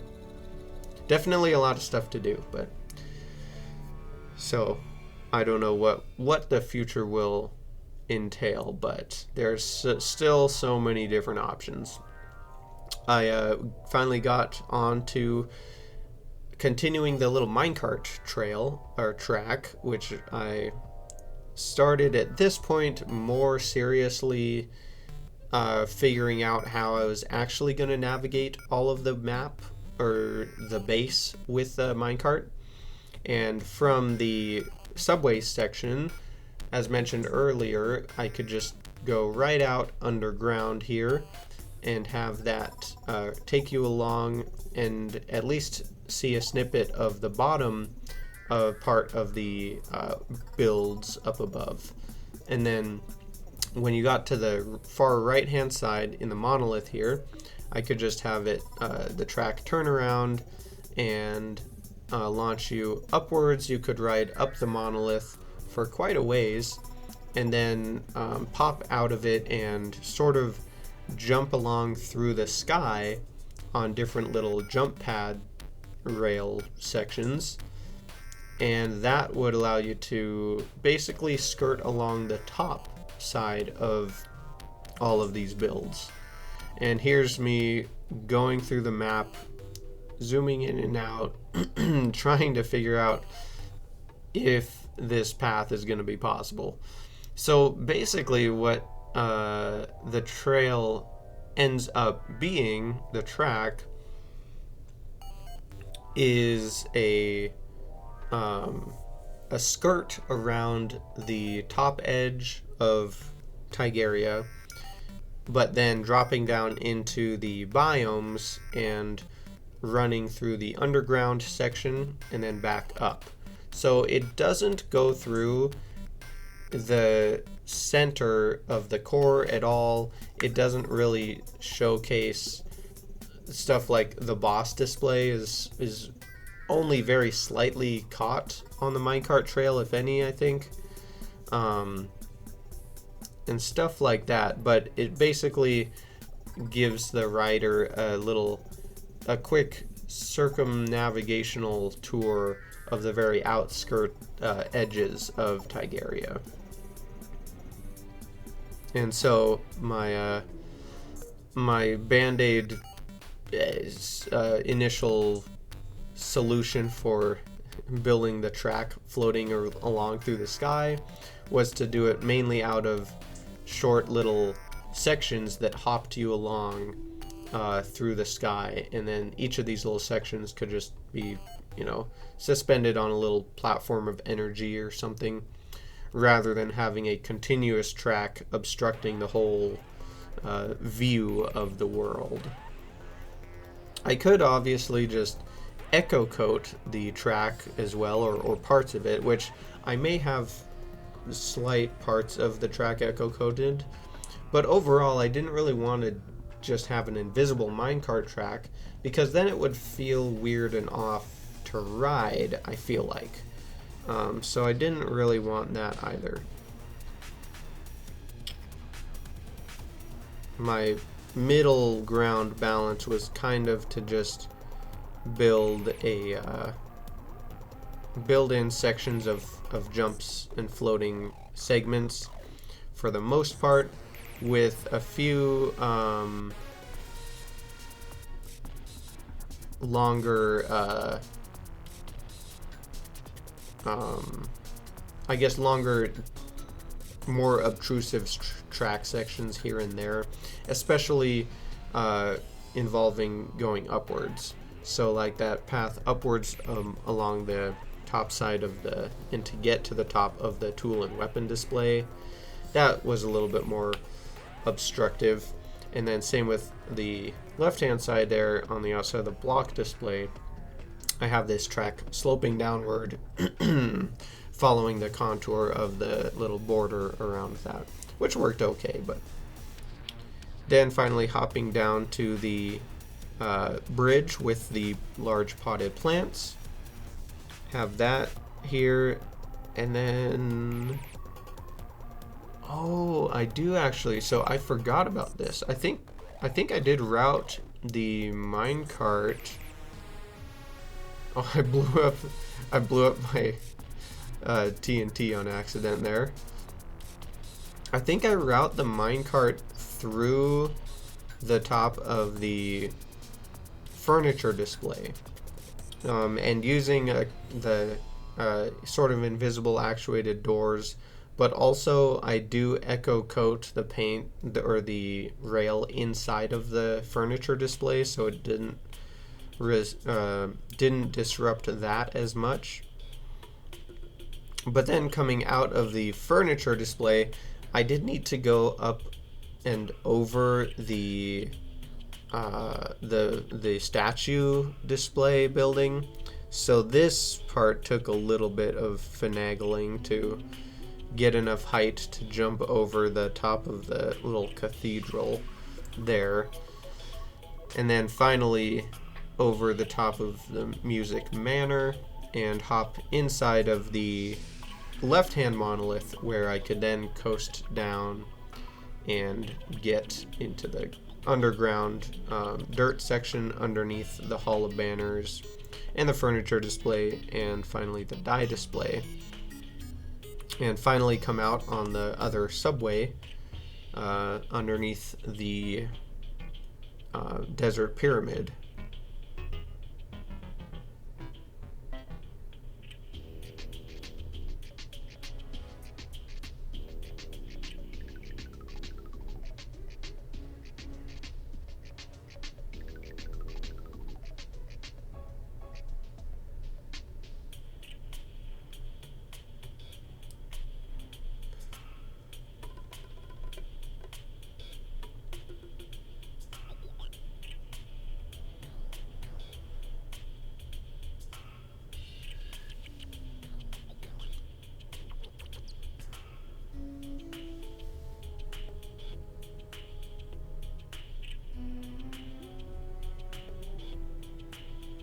Got to get the perfect mixture of bricks again. Still sticking with the gray painted ebonstone, crimstone, and pearlstone bricks for down under here. And then just basically, I think still ebonstone brick walls for the whole thing. It looked like I placed and then replaced the minecart track for some reason. I don't know what that was about. Then got the lights in place here. For these lights here in the minecart track, I actually wired them up to the pressure plates, the minecart pressure plate rails, so that the tunnel was dark always by default, but then as you rode along it, the rider would actually turn on and then off the lights as they rode by. So you're riding within the light, but the most of the time they'll be off so that while exploring the rest of the world, it won't be revealed and distracting. So I thought that would work out pretty good. Then I needed to figure out how to actually mount and get onto the rail system. So my launch location was planned to be the minecart display, which is part of the pet and mount area. And so I already had a small piece of track that I basically had laid out for testing out different minecarts, so you could visually see what they look like. And then I added in the option to jump at the last second of the little track that you get on in order to take the tour. So instead of just bouncing back on the little test piece of minecart track, you can actually hop the bumper at the end of the track, and that will, if you have enough momentum, take you right down this chute and drop you and then add you onto the main track that will put you in a loop that takes you around the whole world, or the whole base rather. So it actually worked out. I was really excited that I got it connected there, and the total time of the loop itself takes right about 5 minutes is what I have in my notes roughly there. So this is me now going through replacing a bunch of dirt with stone all around the outside of the world. And I realized that in the screenshots and pictures I was taking, there was a bunch of little glowing things all around, blinkroot and shiverthorn, as well as little lava pockets and stuff or whatever.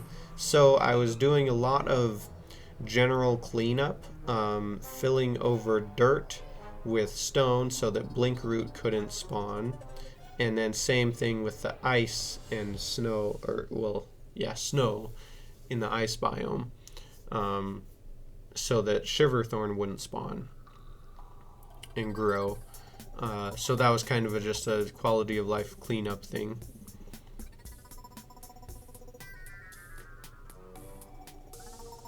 Then there's a lot of tweaking on the minecart rail to try to get it functional. And then there's adding in bits of visual support to kind of make it more substantial than just floating chunks of rail here and there. I wanted it to be a little bit more atmospherically connected, so more than just random floating bits of track. For the little platforms, like I mentioned, I needed some little force or magic to be suspending them, so I gave them this little framework where this dynasty large dynasty lantern, or the dynasty candelabra functionally, would be kind of representing a little balloon or hot air like lantern that was suspending that part of the track. That was kind of my idea, but it also provided light so that the track would be lit up and stuff. And then lights on the rest of the track as well, mostly in the form of dynasty lamps, or sorry, lanterns. Wait, dynasty lanterns, is that? Hold on, I think there might be a different name for them, or are they dynasty lanterns? Now I'm weirdly second guessing myself there, but for these specifically throughout the fishing section, mainly here, I had to gain a lot of height up diagonally. So there's these chunks of diagonal minecart track, and on them I built in little stone and glowing gem spark attachments to give them a little bit of support and energy source, I guess.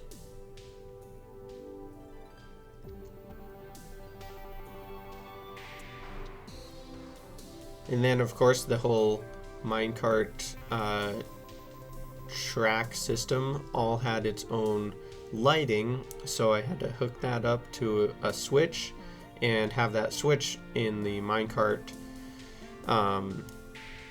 launch area in the minecart, near where all of the minecarts are displayed.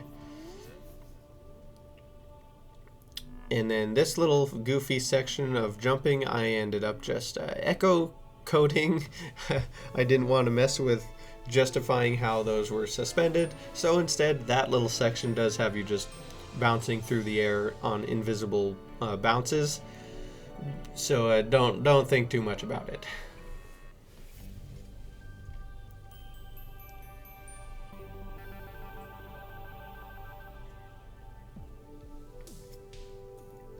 But I think that basically got the minecart track working and good to go.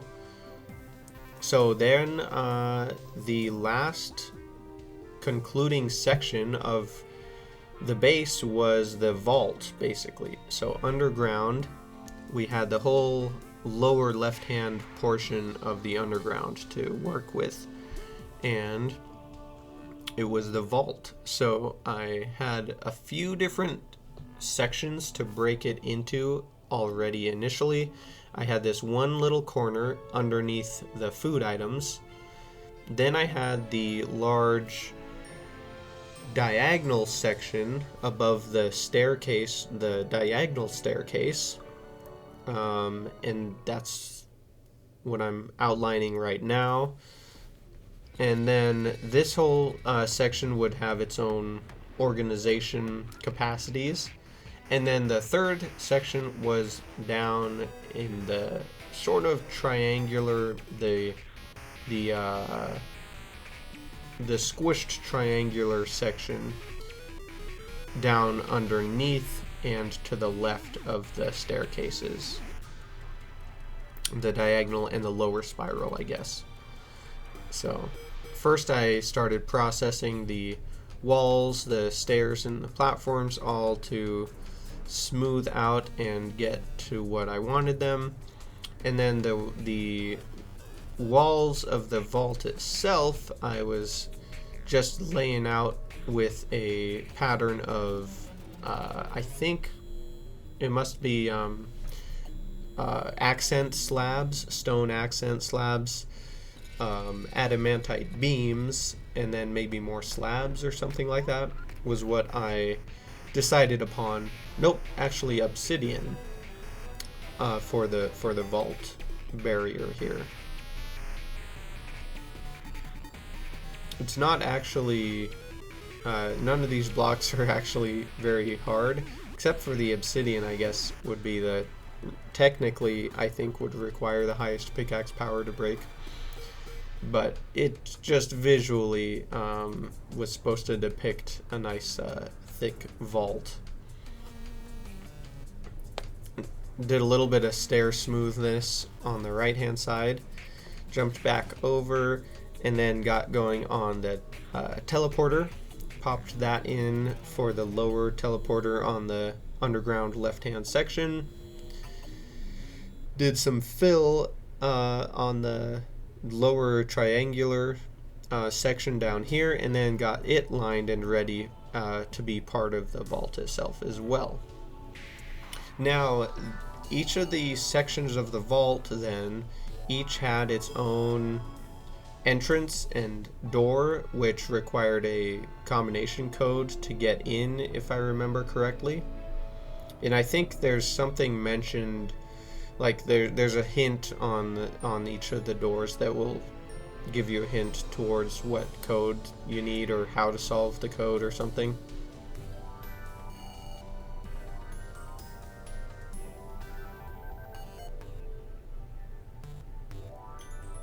And then we do have this little section between the spiral staircase and the statue on the left here. And I'm trying to remember what I actually put in here. Because I don't remember for sure what I put in there. I also still have the little section at the very bottom of the spiral staircase between the stairs and the underworld. And in that, I do remember putting a little rack and shelf displaying coins just sitting out there. But here are the little entry rooms or chambers for the vaults. And then again, each of these little vault doors will have a code for activation.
Man, I'm trying to look on in my building log, but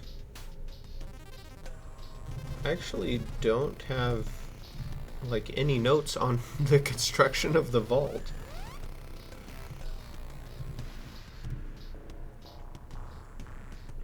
Hmm.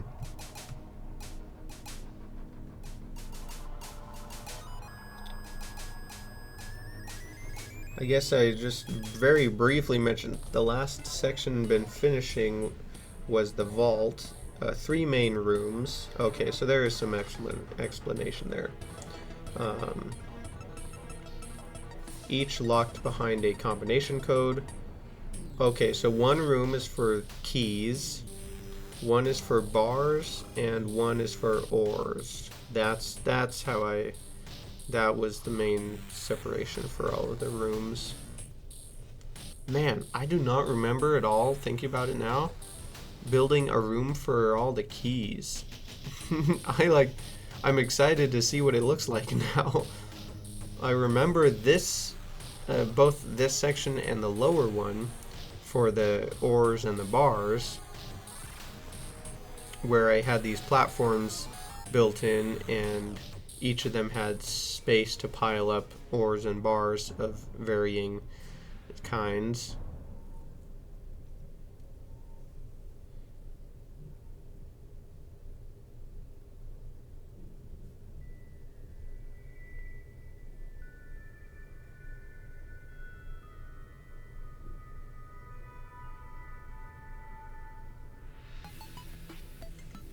But that's most of the notes that I have for the remainder of the build here. I do remember this too, but I upon finishing up these three vault sections, I hung braziers in them, which fit really nice in the and added a level of grandeur to them. But braziers can't be turned off via wiring, so my idea was to have the lights off until the door unlocked, and then the lights would come on. But I still decided to leave the braziers and provide a little bit of mysterious ambience, a little peek into the vaults, but the most of the lights would remain off until the door was unlocked. And yeah, there is a different combo lock for each of the vaults, and I don't have any notes on what the code is, but it's probably decipherable somehow. And then yeah, inside then I arranged the various valuables.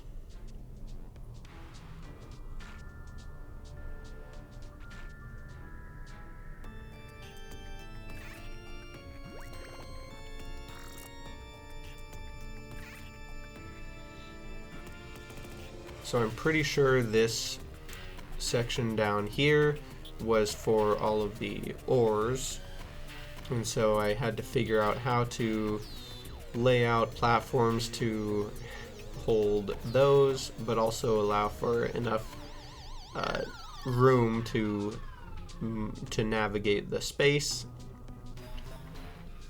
So it was a little bit of a trick getting something, some sort of middle ground figured out that accomplished both of those things. Used quite a bit of a sandstone column for the main sort of structural beam inside there, connecting and supporting the platforms, the different floors. Which I think I used team platforms or team blocks of some kind. I want to say like yellow team blocks, but maybe it was something else. I don't know for sure. Oh, so then there was also this bottom section out here, which, come to think of it, maybe I didn't have souls included, or did it? I should have had all of the souls included in the crafting items over on the right hand side. But perhaps in addition to that, I just wanted to... Oh, here's the testing out the minecart track. That's kind of funny. In addition to that, I had this little empty space on the very bottom left corner, and I decided to just fill it in with space stuff, including souls and glowing things. So I think that was the idea there anyway. Here's that little section at the bottom between the bottom of the spiral staircase and the underworld, where I filled in with coins and a couple defender medals too, but basically the currency, just to show off a little amount of that. Oh, and then this must be okay. So opposing the large gem trees that I did on the right hand side in this tall section, I did the gem locks on the left.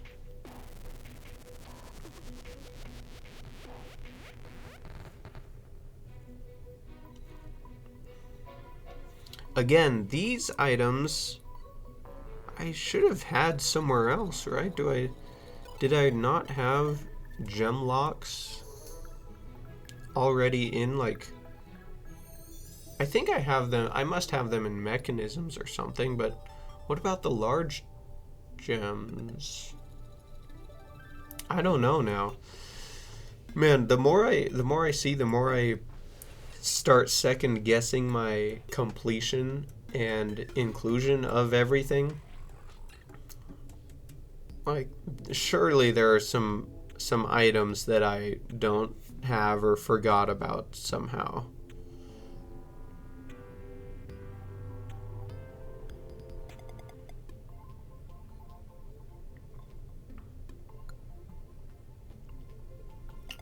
But basically, to fill the space, I just add in a bunch of shiny gems and call it good there.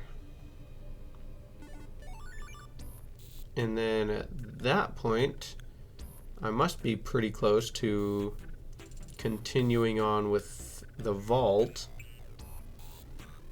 A little bit of furnishing in the teleporter chamber, I guess, still have to get that wired and connected up. So that's important. And then, oh yeah, I did get going on the combo locks as well. I have noted that it took me an extra like 15 minutes or more on one of the locks because I messed up the wiring somewhere, and it was really hard for me to track down the spot that I messed up.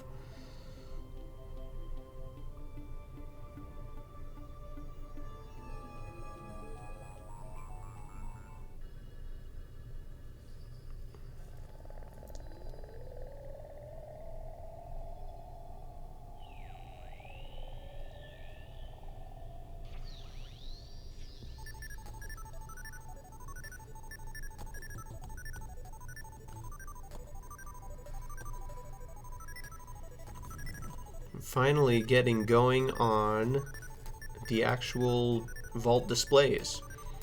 So thankfully, as my notes mentioned, this must be for the keys. So all the different keys that you can get in the game, I had a little arrangement to show them off.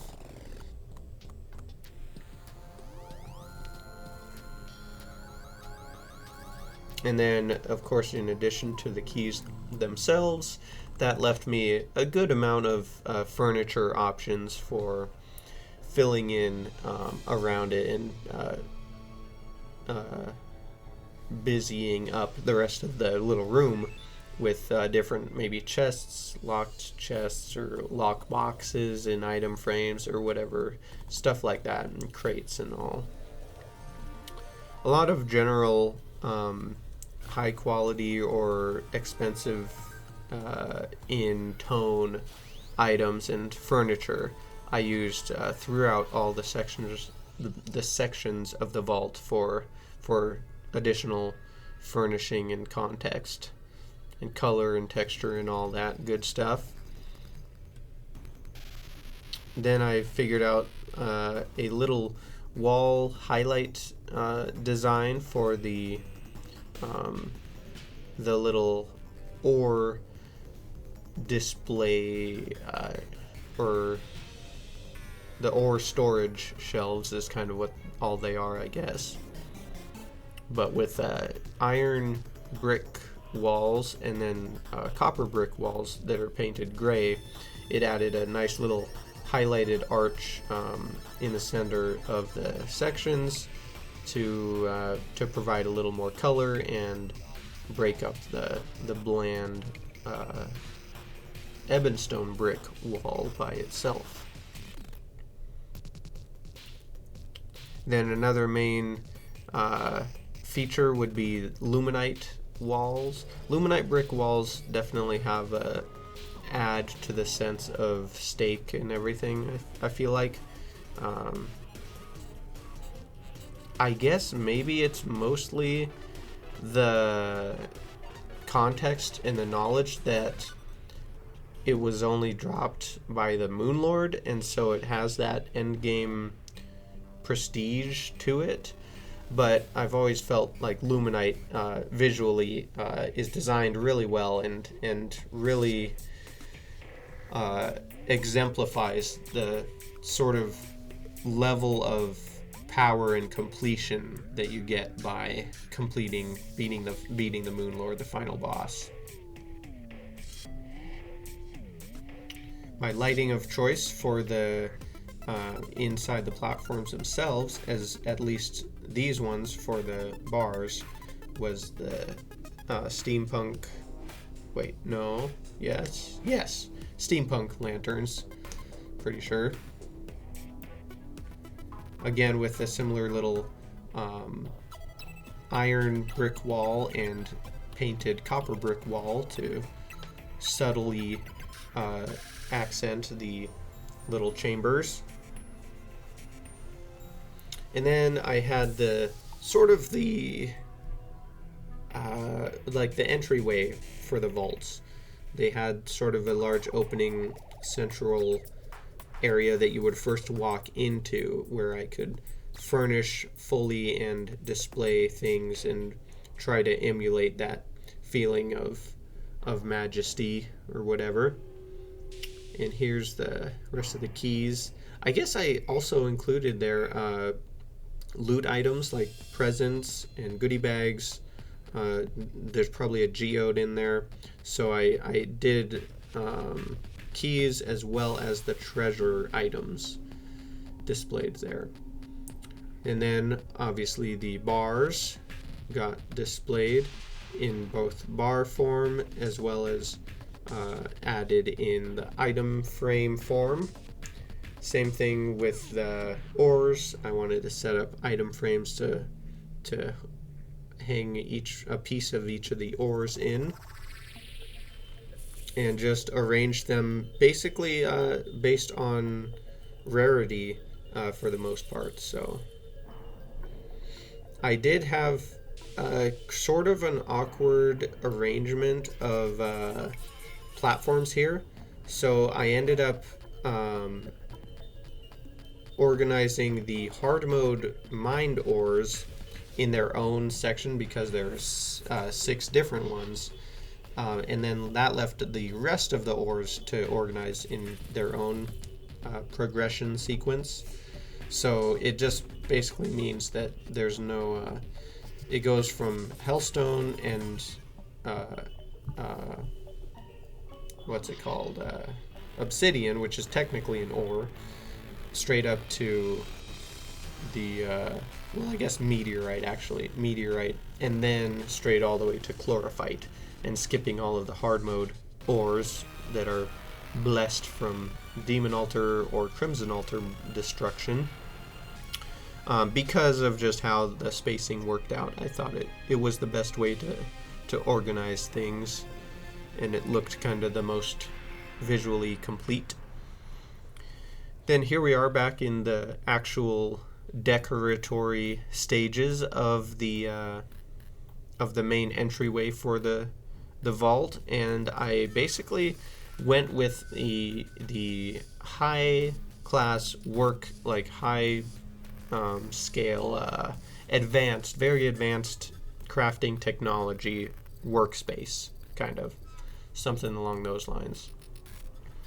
So using that general idea, had fancy forges, the ancient manipulator, and stuff like that to show that level of prestige.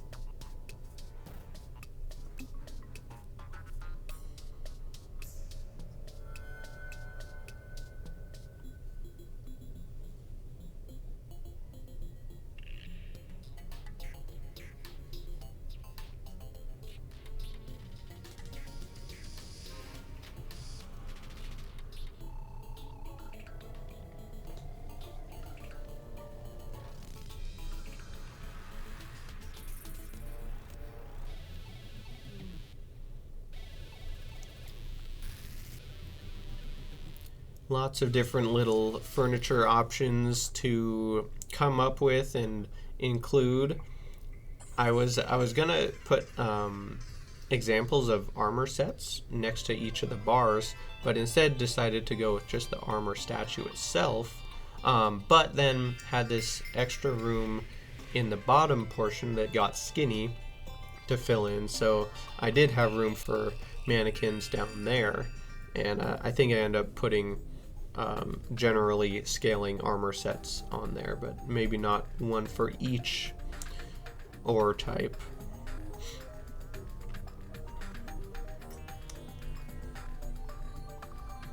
"21 ores, 23 bars, 20 keys and loot bags." So got my little labels in there. Another funny thing, these item frames I just placed a whole bunch of along the diagonal staircase, and I ended up just putting in black lenses in them. So I had this idea as one of the filler ideas if I ended up with more space than necessary for the displays.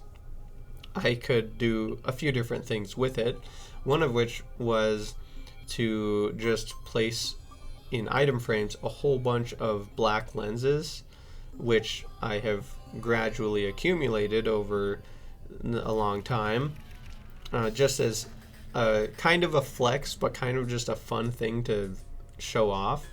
So that was what I did here in the staircase, was just put a bunch of black lenses. And now I'm wondering if I actually did that on the other side too or not, because I definitely should have if I didn't. But yeah, I do have a lot of black lenses laying around that have gradually accumulated. Painting selection for all kinds of painting additions in the vault here and there, which adds color and also, value visually. It feels like paintings are often things that are kept in vaults, which is kind of, definitely counterintuitive thinking about it. Like a vault is somewhere where you can't see, you can't experience, and you can't do anything with. It just sort of represents the value, the overwhelming value that certain art pieces have in this world, which is really interesting.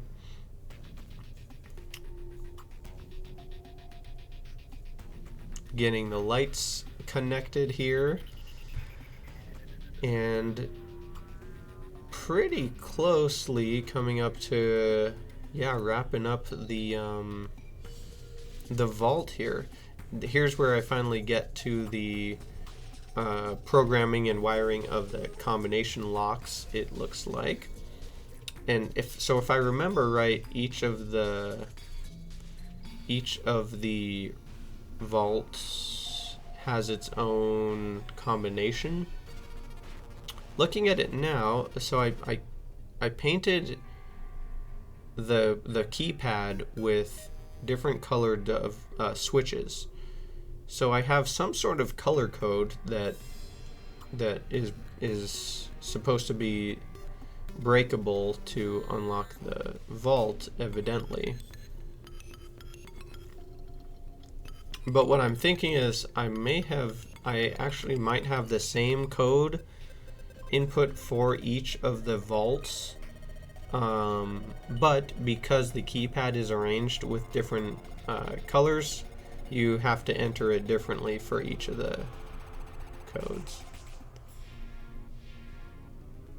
I did combine both of the doors on the middle section vault with the bars in it. I guess I'll describe it. But you probably noticed that it has two doors, unlike the other two. It has an upper and a lower door, and so both of those doors are linked together. There's not a unique code and or panel for each of the doors. They both match. So at least that vault,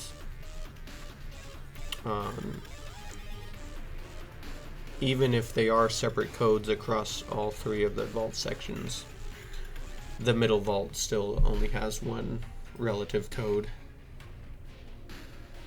or relevant code, or one code assigned to it.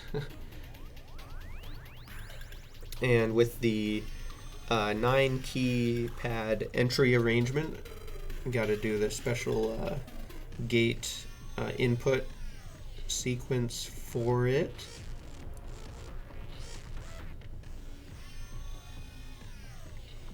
And then yeah, get those programmed. And as mentioned, there was one thing I messed up in one of these, and it took me a while to figure out why it was not working like it should. But as far as the building goes, that is just about it here. My codes finish up the vault sections, and from there it's kind of a lot of miscellaneous running around, checking over everything, making sure everything's working, and trying to get everything in shape. I do some writing, updating and writing of the welcome statements and the instructions logs in the Tigaria for any explorers. Same with the mini games. I go through all of the questions in Are You Smarter Than the Guide to make sure that all of those are still up to date and correct. And I do swap out one or two before uploading to the current version of Tigaria you'll find on the workshop and that. But yeah, that basically concludes the construction here. Just a couple minutes left on the time lapse here of wiring up the door codes for the vault, and that basically puts it in the state it's in now. So as mentioned, I may be hopping back on to do some standalone builds or to work on some new mini games, but this brings it up to currency. At this point, it's been, I don't know, about 6 months, 6 to 8 months since I actually completed this Tigaria to this point, and so the time-lapse footage that we're watching right now, I've narrated now about 6 months later. But last little thing I threw in here was just as something to flesh out Tigaria a little bit, is I noticed that underneath the NPC housing there was just a blank spot of plain grass, and so I went and I tried to make a cool little fountain design to add to the area, and so it wasn't just empty space. So I had some fun messing around with that, but other than that, that pretty much does it. So I'm going to go ahead and let you guys enjoy the last moments of the time lapse.